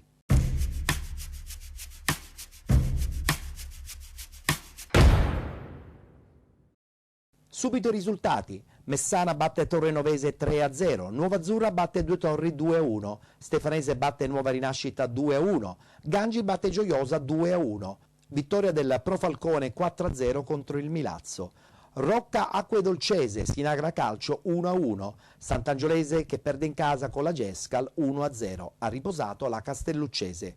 Questa è la classifica. In testa Rocca Acquedolcese, Messana e Gescal 7 punti, Pro Falcone, Gangi, Sant'Angiolese 6, Sinagra, Gioiosa e Milazzo 4 punti, Castelluccese, Stefanese, Nuova Azzurra 3, Nuova Rinascita, Torrenovese, Due Torri 0 punti. Ha seguito per noi Paolo Bunafò la vittoria un po' inaspettata della Pro Falcone 4-0 con il Milazzo. È un Pro Falcone irresistibile quello che allo Stefano Salmeri annienta il Milazzo nel match clou della terza giornata nel girone B di promozione. I giallorossi di Peppe Alizzi calano un poker ai Mamertini e centrano così la seconda vittoria di fila in campionato. La gara si infiamma praticamente dopo 60 secondi quando Maisano raccoglie la punizione di Bucolo e di testa anticipa tutti mettendo alle spalle di Ragusa il pallone del vantaggio falconese. Per Maisano è la prima rete in campionato. Il Milazzo accusa il colpo e 4 minuti più tardi Cristian Adamo riprende un errato rilancio del portiere rossoblù e da 40 metri inventa il gol della domenica facendo così Pro Falcone 2, Milazzo 0. Prodezza dell'ex Nuova Rinascita Patti che con una giocata fuori categoria mette in ghiaccio il match realizzando il suo secondo centro in campionato terzo stagionale. Mister Caragliano allora corre subito e ripara inserendo l'attaccante Silvano Cariolo al posto del difensore Davide Leo. Il Milazzo prende coraggio provandoci per 3 volte, prima con Danna ma il suo calcio piazzato esce di poco alla sinistra di Barca, poi con la Guidara che di testa gira in porta la punizione di Danna, il portiere però non si fa sorprendere e infine con la zuccata di Danna che manda di poco al lato l'angolo di Calcagno. Nella ripresa è sempre la formazione mamertina a cercare la via della rete con Danna che direttamente dal corner scheggia la traversa. I rossoblù aumentano la pressione al 50esimo, Cariolo viene anticipato in angolo da Maisano. 60 secondi dopo i mamertini reclamano la concessione del calcio di rigore per un tocco di mano in aria di Di Salvo. Il signor Ragusa però non ravvisa gli estremi per la massima punizione. Nonostante ciò l'11 di Caragliano continua a macinare gioco ma il sinistro da fuori di De Marco al minuto 65 e la doppia conclusione ravvicinata di Arena e Salvatore Leo 2 minuti più tardi non sortiscono l'effetto sperato. Il Milazzo però non demorde al 72esimo, Arena da pochi passi manda sul fondo l'ottimo traversone di Laquidara ma 120 secondi dopo si complica la partita del Milazzo quando Cariolo mette il pallone in rete aiutandosi con la mano, un gesto che gli costa il secondo cartellino giallo della sua partita con il signor Ragusa che quindi estrae il rosso mandandolo anzitempo negli spogliatoi. I rossoblù però hanno comunque la possibilità di accorciare le distanze all'83esimo con il colpo di testa di Salvatore Leo che si perde di poco alto sulla traversa, ma nel finale il Pro Falcone in contropiede non perdona e così al minuto 85 il neo entrato a Golli con un tiro da fuori area sorprende Ragusa fuori dai pali facendo impazzire tutto l'ambiente giallo-rosso. 3-0 per il Pro Falcone, prima rete in campionato per l'ex Due Torri. L'11 di Alizzi però non si accontenta e al 91esimo cala anche il poker con Lanza che appena entrato raccoglie il cross di Carini e di testa da pochi passi fa 4-0 mandando in archivio il match. Anche per Lanza è la prima rete stagionale. Poi non succede più nulla, con questo successo il Pro Falcone sale in classifica a quota 6 punti e scavalca il Milazzo che di fatto rimane fermo a 4.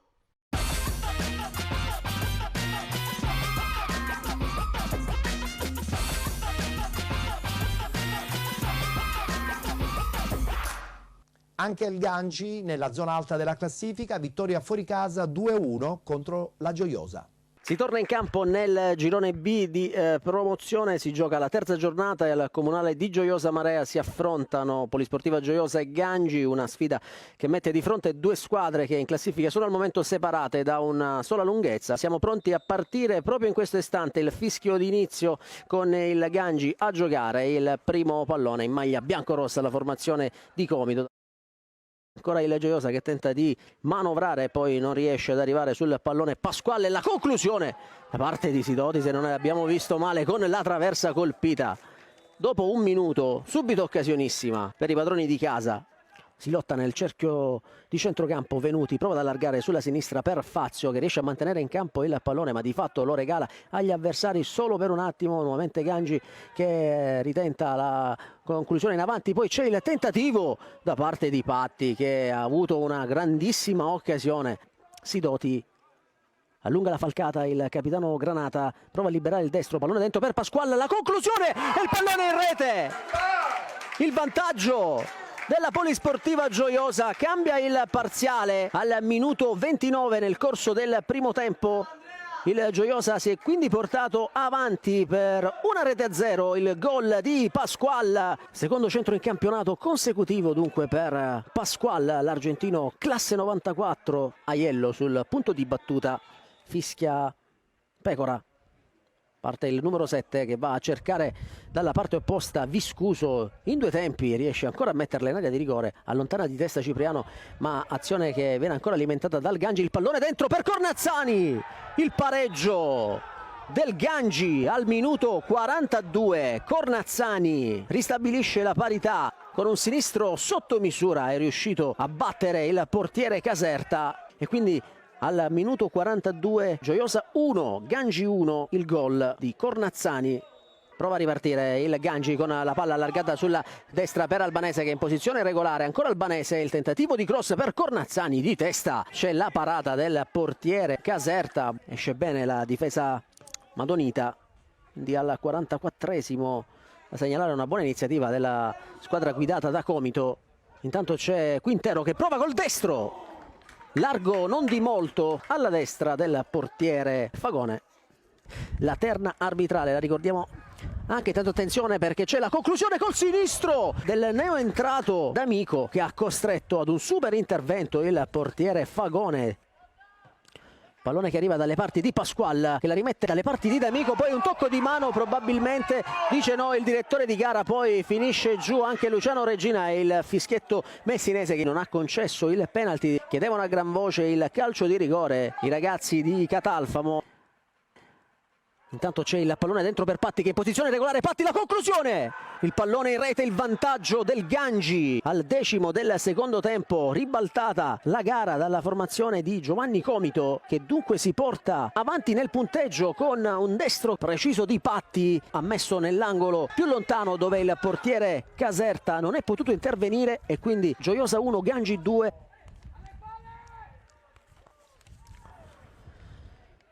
Intanto c'è la risposta del Gioiosa con la conclusione di Oddo, il palo e poi il pallone che finisce fuori. Il Gioiosa ha avuto subito la chance per rimettere le cose a posto con un Oddo che ha trovato anche la deviazione del portiere Fagone, poi Venuti subito attaccato da Celi.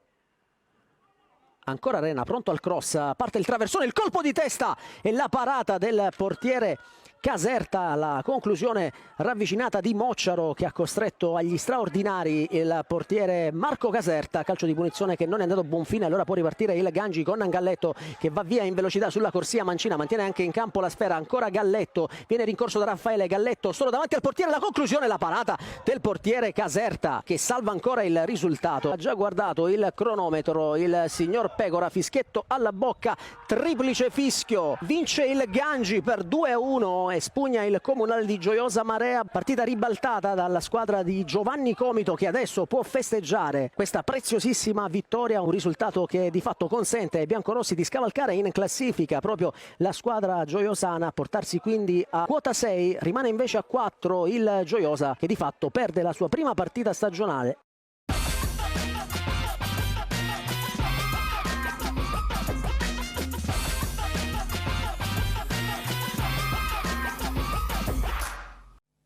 Una giornata che ha riservato sicuramente risultati a sorpresa. Vedremo cosa succederà domenica prossima. Parliamo adesso del girone C.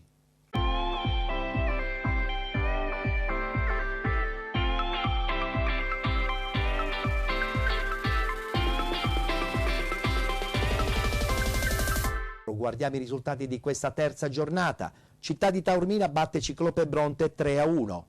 FC Motta batte Città di Calatabbiano 3-0. Città di Misterbianco batte Atletico Messina 1-0. Belpasso FC batte Sporting Viagrande 3-2. Scordia batte Misterbianco 1-0. Atletico 1994 batte Catane Soccer 4-0. Baldinisi batte San Gregorio 1-0. Ha riposato la Leonfortese. Come ho detto, in classifica abbiamo la conferma di Città di Taormina e Atletico 1994 in testa con 9 punti, FC Motta, Leonfortese, San Gregorio e Belpasso FC 6 punti, Sporting Viagrande, Scordia, Atletico Messina, Città di Calatabbiano, Città di Misterbianco e Baldinisi 3 punti, chiudono la classifica, fanalino di coda, Ciclope Bronte e Catane Soccer con 0 punti. Iniziamo subito con le immagini e subito con la vittoria fuori casa della Città di Taormina 3-1 contro il Ciclope Bronte. Il Città di Taormina torna a Biancavilla e Orazio Raiti, ospite del Ciclope Bronte, va a caccia del terzo successo consecutivo in campionato. Inizio contratto del Città di Taormina che non riesce a trovare sbocchi tra le maglie di un Ciclope Bronte che tiene linee molto strette con un 4-1-4-1 ben organizzato da Gianluca Catania. È difficile da scardinare. Prima emozione della gara all'ottavo, punizione da 35 metri di scudo, Sanné risponde presente, vola a deviare in corner. Sul fronte opposto, 8 minuti dopo, Quintoni pennella in aria col mancino, Famà stacca a centro aria ma colpisce in precario equilibrio e manda alto. 21esimo, sventagliata di Puglia che taglia fuori Ciraldo, ma Castorina è sorpreso e non riesce a trovare l'impatto con la sfera. Lancio in profondità di Sottile, Palermo sbaglia il rinvio, la palla si impenna ed è ghiotta per Aleo che tenta la rovesciata, ma la palla termina debolmente al lato. Mezz'ora passata da qualche istante, proiezione offensiva di Patanè, perfetto cross per Famà che impatta forse troppo bene di testa e palla che sorvola la traversa. Prova a crescere il Città di Taormina che presta anche il fianco alle offensive rare del Ciclope Bronte. 41esimo scambio su azione d'angolo e palla che torna sul mancino di Peppe Quintoni, cross intercettato con il braccio da scudo ed è calcio di rigore. Sul dischetto va Puglia che nel precampionato ha segnato proprio dagli 11 metri contro l'Aci Sant'Antonio, ma il 4 taorminese angola troppo la conclusione e la palla termina al lato. Ghiotta chance non sfruttata dal Città di Taormina che ha il pregio di non abbattersi. Lancio di Patanè, buco di Basile che favorisce Famà, diagonale mancino che si stampa sul palo interno ed è corretto in rete da Russo. Con un pizzico di fortuna il Città di Taormina trova il vantaggio proprio sul finire del primo tempo. 55esimo il Città di Taormina conquista palla sulla propria tre quarti e innesca un contropiede eccellente che coinvolge l'intero trio d'attacco. Aleo porta palla, premia lo spunto di Famà sul filo del fuorigioco e con un delicato tocco di piatto supera Palermo ed è 0-2. Quinto gol in 3 gare per Famà e spunto al limite dell'offside nell'incrocio con Sebi Russo. Poco prima dell'ora di gioco scocca il momento dell'esordio di Salvo Trovato che prende il posto di Puglia. Bella fuga a destra di Ciraldo, cross in mezzo per Ruffino che prova la sforbiciata ma senza fortuna. Trovato al 64esimo, pesca Leo che controlla di petto ma perde l'attimo e da 2 passi apre troppo il diagonale e non inquadra la porta. 3 minuti dopo sassata centrale di Saitta, Sanné alza in corner con un bel colpo di Reni. Altra ripartenza del Città di Taormina, orchestrata da un lancio di Trovato. Aleo fugge a destra e crossa sul secondo palo per Famà ma palla ancora sul fondo. I taorminesi non calano il colpo del KO e dopo una conclusione centrale di Musumeci, il Ciclope Bronte rientra in partita all'84esimo con la rovesciata stavolta vincente di Ruffino che addomestica tutto solo un cross da destra e fredda a Sanné. Come in occasione del rigore sbagliato nel primo tempo, il Città di Taormina reagisce prontamente. Numero di Arrigo, cross sul secondo palo per Trovato, colpo di testa però alto. 92esimo Quintoni e Trovato recuperano palla, lancio per Aleo, pallonetto che scavalca Palermo ma si stampa sul palo ed è corretto in rete dalla nuova sfortunata deviazione di Basile. 1-3, partita chiusa e Città di Taormina che pur non brillando come nelle prime 2 uscite stagionali porta a casa il terzo successo consecutivo di questo promettente inizio di campionato.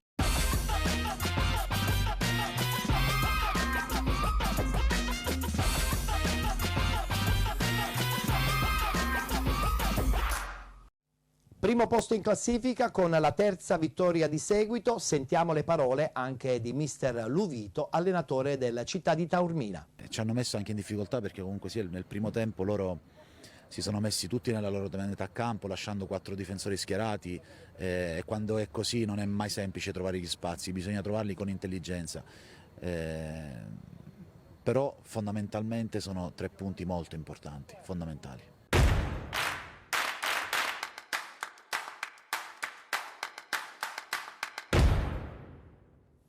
Importante vittoria del Belpasso FC 3-2 contro lo Sporting Viagrande. In vantaggio di 2 reti, la squadra allenata da D'Antone si è poi fatta raggiungere, ma nel finale la zampata finale di Sciacca ha fatto sì che alla squadra belpassese arrivassero questi 3 punti importantissimi per la sua classifica. Guardiamo il servizio di Davide Caltabiano. Pronto riscatto per il Belpasso FC. Dopo la sconfitta di una settimana fa subita sul campo dell'Atletico 1994, la squadra di mister D'Antone, nella partita valida come terza giornata del campionato di promozione Girone C, trova i 3 punti contro lo Sporting Viagrande al termine di un match vibrante. 3-2 il finale al San Gaetano di Belpasso e 2-2 le vittorie ottenute dai biancazzurri tra le mura amiche in altrettante partite. La gara si sblocca subito grazie a Sciacca che al quinto minuto timbra il cartellino con un preciso diagonale che si insacca alle spalle del portiere ospite. Poco dopo è lo Sporting Viagrande a rendersi pericoloso, ma il tentativo termina con un nulla di fatto, con Porto che fa sua la sfera.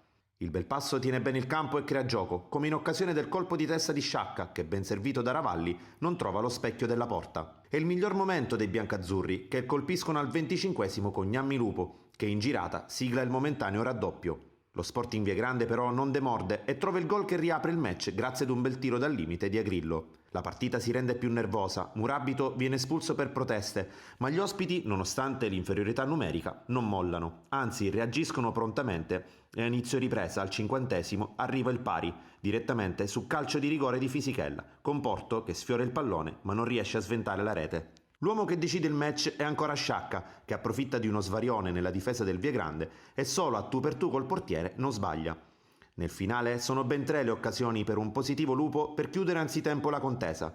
Al 76esimo su assist di un propositivo Mannè, all'85esimo con un bel tiro a giro dove Pappalardo è bravo a sventare in tuffo e quasi allo scadere, sempre su assist di Mannè, con un piatto che sfiora il palo. Finisce così, con 3 punti in più che fanno sorridere il Belpasso FC, pronto già ad affrontare la prossima sfida sul campo dell'Atletico Messina.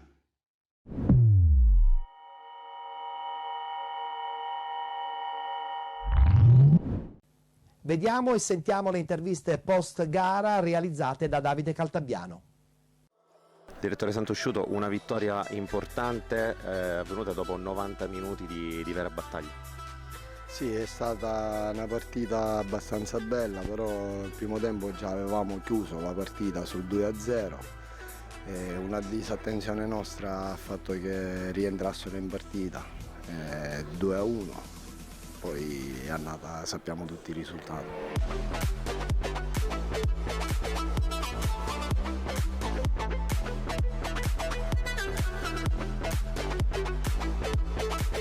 Ci sono degli aspetti positivi, ovviamente il risultato, seconda vittoria in altrettante partite casalinghe, però qualcosa da rivedere ovviamente dal punto di vista della tenuta mentale. Con l'uomo in più bisogna dare di più. Sicuramente siamo contenti per i 3 punti, però c'è sempre da migliorare, quando si vince, quando si perde, quando si pareggia. Oggi a maggior ragione dobbiamo migliorare, mettere la palla dentro, che abbiamo avuto tantissime occasioni dove non abbiamo saputo sfruttare, o perlomeno la palla è andata fuori per poco. Hanno risposto tutti presenti alla chiamata del mister, soprattutto i giovani entrati anche a partite in corso, si sono inseriti molto bene. Sì, alla grande. I giovani, ho sempre detto che il nostro obiettivo è quello, di farli crescere e si vede partita dopo partita che migliorano sempre di più e sono quelli che danno tanto, danno una marcia in più alla squadra. Dalla prossima partita cosa vi aspettate? Altri 3 punti. Mister, seconda vittoria in altrettante apparizioni casalinghe, il Passo conquista quindi 3 punti importanti, alla fine al termine di una partita un po' sofferta.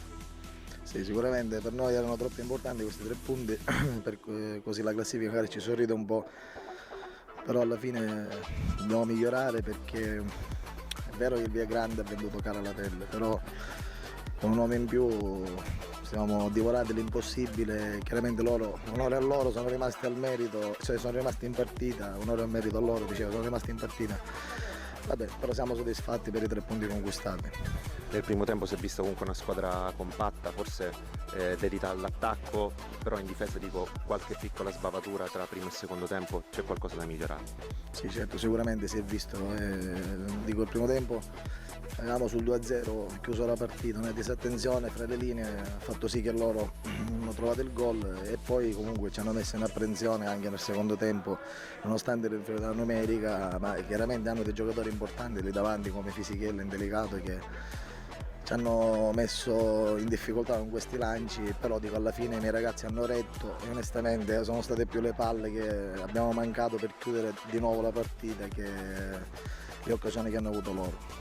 3 punti archiviati molto importanti, adesso si pensa già alla prossima partita. Sì, intanto ci godiamo una settimana un po' più tranquilla perché venivamo dallo stop contro l'Atletico 94 e guardiamo l'Atletico Messina che è una squadra come noi, una matricola, perciò dico alla fine cercheremo di cominciare a fare punti anche fuori casa, questo è l'obiettivo nostro.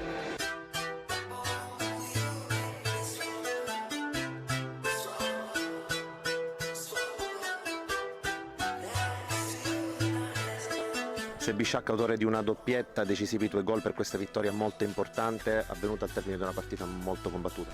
Sì, è stata una partita molto difficile, è stato importante reagire al loro pareggio, si era messa male anche se erano in 10, però l'importante è che siamo stati squadra e non ci siamo scomposti e per fortuna sono arrivati 3 punti in una partita veramente difficile. Nel momento infatti più difficile forse avete trovato il gol che ha deciso la sfida, 3 punti che vi portano in una situazione di classifica abbastanza positiva. Sì, è importante in casa, soprattutto con le squadre alla nostra portata, fare punti, perché il campionato sarà molto avvincente e ci sarà da sudare e lavorare parecchio.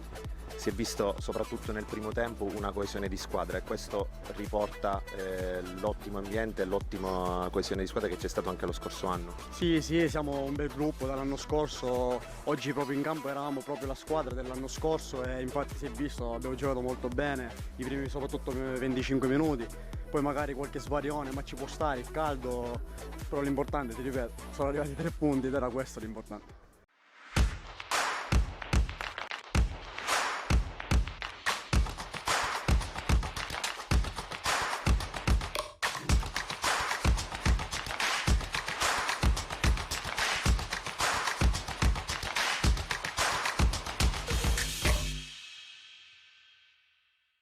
Forse c'è un po' di crisi a Messina, perché questo Atletico Messina questa stagione tarda ad ingranare, perde 1-0 contro il Città di Mister Bianco. Siamo alla terza giornata nel campionato di promozione, l'Atletico Messina rende visita al Città di Mister Bianco, formazione del duo tecnico Naccari Broccio, reduce dalla vittoria per 2-1 in rimonta contro il Città di Caladabbiano dopo la sconfitta nella gara d'esordio contro il Motta. Arbitro della partita il signor Giuseppe Russo e Acireale. Passiamo al fin del primo tempo con subito i padroni di casa in avanti, tentativo che però si spegne alto sopra la traversa di Bonnici al 10° minuto, punizione sul primo palo, la Fauci deve respingere il tentativo, poi Fazio non riesce a trovare il tapin vincente. Al 18° ancora in avanti i padroni di casa con il calcio di punizione da parte di Palazzolo, il suo destro però finisce al lato. Poco Atletico Messina fino a questo momento, al minuto 25 però c'è un'espulsione dalla panchina e De Tommasi, reo di aver protestato troppo nei confronti del direttore di gara. Al 32° pallone in profondità per la Corte che prova a lavorare bene, scarica all'indietro dove c'è Bonanno, sfiora solamente la traversa il capitano dell'Atletico Messina.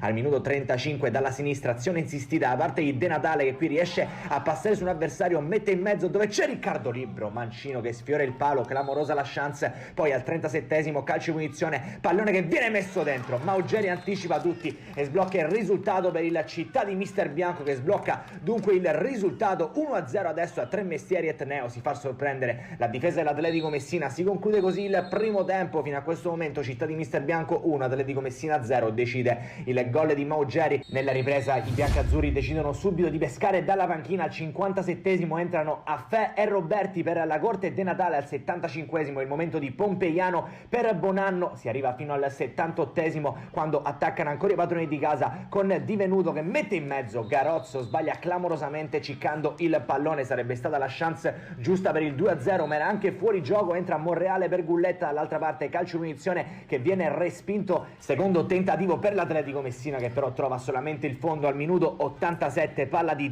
Venuto per Garozzo che si gira in un fazzoletto e sfiora l'Eurogol di giornata mettendo di poco al lato all'89esimo, ultima chance ancora per il città di Mister Bianco, punizione di Garozzo, devazione della barriera, palla che sfiora il palo a centimetri dal gol del 2-0, il città di Mister Bianco che però si può accontentare perché termina di lì a poco la partita, Tre Mestieri e Tneo, l'Atletico Messina esce a mani vuote, finisce 1-0 per il città di Mister Bianco grazie al gol di Maugeri, Atletico Messina a 3 punti dopo 3 partite.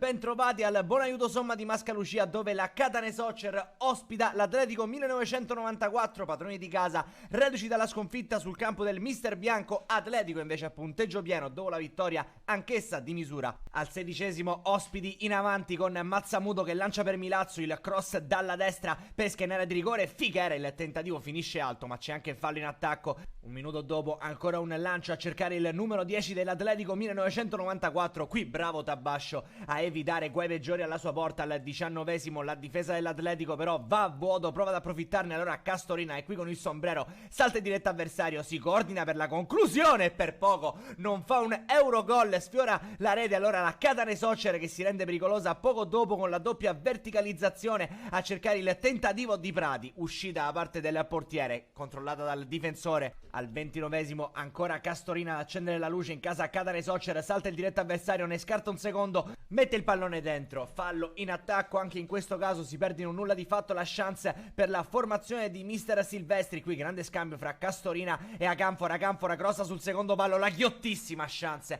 della Catane Soccer di sbloccare il risultato. All'altra parte però è Milazzo a mettere il cross dentro per il tentativo di Sinito, a botta sicura Tabascio risponde, poi arriva la seconda conclusione di Minuto, la sfiora solamente il palo, il capitano è numero 8 dell'Atletico 1994 che poco dopo al minuto 42 avrà l'occasione di rendersi pericolosa ancora una volta con il capitano Minutola che mette il pallone dentro, la scucchiaiata per Ardizzone ed è il vantaggio dell'Atletico 1994, il gol, l'incornata vincente del bomber con la numero 9 Ardizzone, pescato dentro dal compagno con un perfetto lob su calcio di punizione. Proprio allo scadere del primo tempo al Buon Aiuto Somma fischia 2 volte il direttore di gara e manda le due squadre a riposo. Fra Catane Soccer e Atletico 1994 decide la rete realizzata al 42esimo da Ardizzone. Partiamo col fin della ripresa, ottima incursione di Prati che però sbaglia totalmente il tiro mandando alto, entra Bileri al 48esimo, 4 minuti dopo però Ardizzone con questo pallonetto fa 0-2, gran gol per l'attaccante che firma la doppietta personale e mette una seria ipoteca sulla vittoria dell'Atletico sul campo della Catane Soccer. Ancora Ardizzone al 54esimo, cross dalla sinistra, seconda incornata vincente ed è tripletta per Ardizzone, man of the match al Buon Aiuto Somma. Una grandissima prestazione la sua sul primo palo, anticipa 2 difensori e fa 0-3, prova a non disunirsi ancora col solito Castorina. La Catane Soccer, tentativo centrale e potente, senza problemi il portiere al 58esimo, esce Acanfora dentro Pulvirente al 73esimo, entra Urso per Prati al 78esimo, staffetta tra i portieri, entra Luca Pulvirenti, esce Tabascio 83esimo, Florio dalla destra, serve Caruso che entra in area di rigore, viene esteso così da un sandwich avversario e calcio di rigore per la formazione ospite. Sul punto di battuta si presenta il neoentrato Silvio Lapiana che spiazza il portiere e fa 0-4, titoli di coda al Buon Aiuto Somma. Di lì a poco infatti il triplice fischio da parte del direttore di gara si conferma prima in classifica, Atletico 1994 in coabitazione con il città di Taormina. Ancora a 0 punti la Catane Soccer, un cordiale saluto e alla prossima.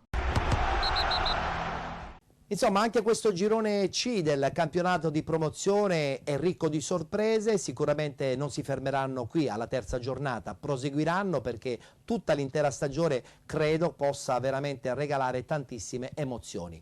Adesso per chiudere il campionato di promozione parliamo del girone D.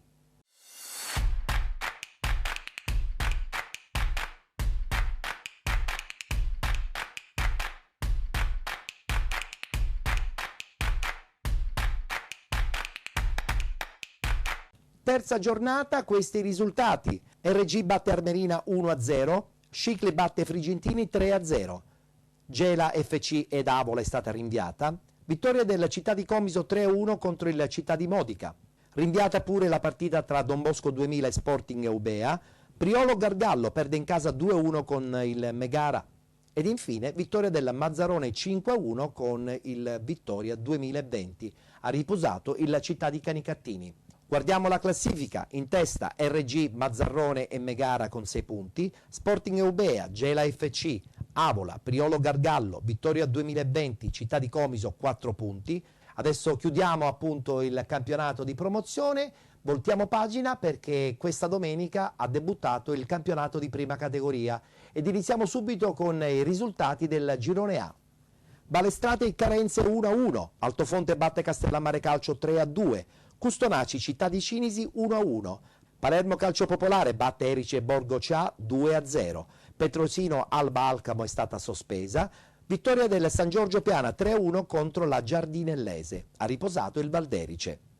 In testa, chiaramente essendo la prima giornata, abbiamo le squadre che hanno vinto: San Giorgio Piana, Palermo Calcio Popolare e Altofonte. A seguire Balestrate, Città di Cinisi, Custonaci ed Carenze con 1 punto, Alba Alcamo, Petrosino Marsala, Valderice, Castellammare, Giardinellese, Erice e Borgo Cia 0 punti. Girone B con il Bagheria che sicuramente rappresenta la squadra da battere. Bagheria che vince 4-0 in casa con il Real T. Città di Petralia Soprana 1, Città di Casteldaccia 0. Vittoria della Città di Castellana 4-0 con il San Mauro Castelverde. Pareggio tra Città di Petralia Sottana e Calcarelli 3-3. Vince l'Aspra 4-3 contro il Geraci ed infine Real Suttano batte Valle d'Olmo 3-2. Ha riposato il Real Casale.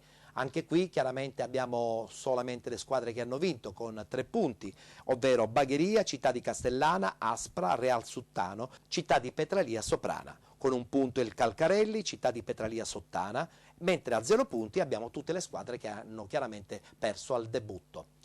Nel girone C questi risultati: Città di Galati Rosmarino 1-1, Furnari Portorosa batte Aluntina 2-0, Futura Città di Mistretta 1-1, Pro Orlandina batte Longi 2-1, rinviata la partita tra San Fratello e Nasitana, Sfarandina batte Tortorici 3-0, Stefano Catania batte Umbertina 2-0. In testa le squadre che hanno vinto, ovvero Sfarandina, Furnari, Stefano Catania, Pro Orlandina con 3 punti. Nel girone D soltanto 3 le squadre che hanno vinto. Guardiamo il tabellino: Aquila Valle del Mela Calcio 1-1, Promende batte Saponarese 2-0, rinviata Juvelina 1958 Rodi Milici, vittoria dell'Ipari 1-0 con il Monforte San Giorgio, vittoria della Melas con il PGS Luce 3-1, pareggio tra Orsa e Riviera Nord 0-0. Ha riposato il Folgore Milazzo e, come ho detto, in testa abbiamo le 3 squadre Melas, Promende e Lipari con 3 punti. È la volta del girone E, dove 2 squadre di riposto sicuramente possono dire la loro, ma da non sottovalutare sicuramente anche la squadra del Giardini Naxos. Guardiamo i risultati: Campanarazzo riposto calcio 0-0, Casalvecchio batte Furci 1-0, Acibonaccorsi batte Fiume Dinisi 3-0, Giardini Naxos batte Acoron Savoca 3-0, New Randazzo Guardia 1-1, Sant'Alessio batte Adrano 2-1 ed infine vittoria sonante dell'RSC Riposto 7-0 con il Real Sud Nino Di Blasi. In classifica al primo posto le squadre che hanno vinto in questo debutto: RSC Riposto, Acibonaccorsi, Giardini Naxos, Sant'Alessio, Casalvecchio Sicolo con 3 punti. Abbiamo anche un servizio per quanto riguarda il campionato di prima categoria, lo ha realizzato Giuseppe Signorino, che ha seguito per noi la partita dell'RSC Riposto, un sonante 7-0 con il Real Sud Nino Di Blasi. Il primo appuntamento della nuova stagione, formato campionato per la RSC e contro la Real Sud Nino Di Blasi. Il giro di prova è già stato effettuato domenica scorsa nel 2-2, gara d'andata del primo turno di Coppa Sicilia. Non riesce a uscire l'RSC e c'è questo pallone per il numero 9 del Real Sud. Si tratta di Trimarchi che viene esteso e c'è calcio di rigore dal dischetto Caminiti. Di fronte a lui Cisterna, Caminiti, il pallone sul fondo. A sinistra, vertice della rigore, Catania. Deve liberarsi assolutamente della marcatura asfissiante di un avversario. Mette in mezzo Catania, sfugge il controllo della sfera al portiere e c'è il gol da parte di Luca Mangano. La sblocca lui, c'è la ribattuta e allora ci riprova Mangano. La gioca di stretto con Antonio Messina. Mangano, il diagonale, il salvataggio sulla linea, poi cartellone davanti al portiere e c'è il raddoppio dell'RSC. Si impossessa della sfera, se ne beve 3, calcio di rigore. Dal dischetto Dumitrascu e siamo a 3. RSC che fa tris. Cartellone prolunga su Catania che prova ad andarsene. Catania, il pallonetto, c'è Dumitrascu che va alla svirgolata con il sinistro, poi serve cartellone, c'è la conclusione di Gaetano 99. Cartellone. Adesso attenzione perché c'è Papa con grande personalità per cartellone, va largo ancora su Papa, passaggio di ritorno, c'è un intervento, un braccio, calcio di rigore per la RSC. Dumitrascu di nuovo dagli 11 metri ed è il pallone che va dentro, c'è un lancio, una prateria dalle parti di Mangano che la mette dentro. Il difensore dell'Real Sud, poi c'è un tentativo di cross da parte di Accorso. Dumitrascu, Messina, c'è spazio, il pallonetto di Messina che colpisce la traversa e poi arriva Caponnetto che mette dentro. Finisce qui RSC che supera in scioltezza 7-0 la Real Sud. Nino Di Blasi Messina. Miglior partenza non poteva esserci per i biancazzurri.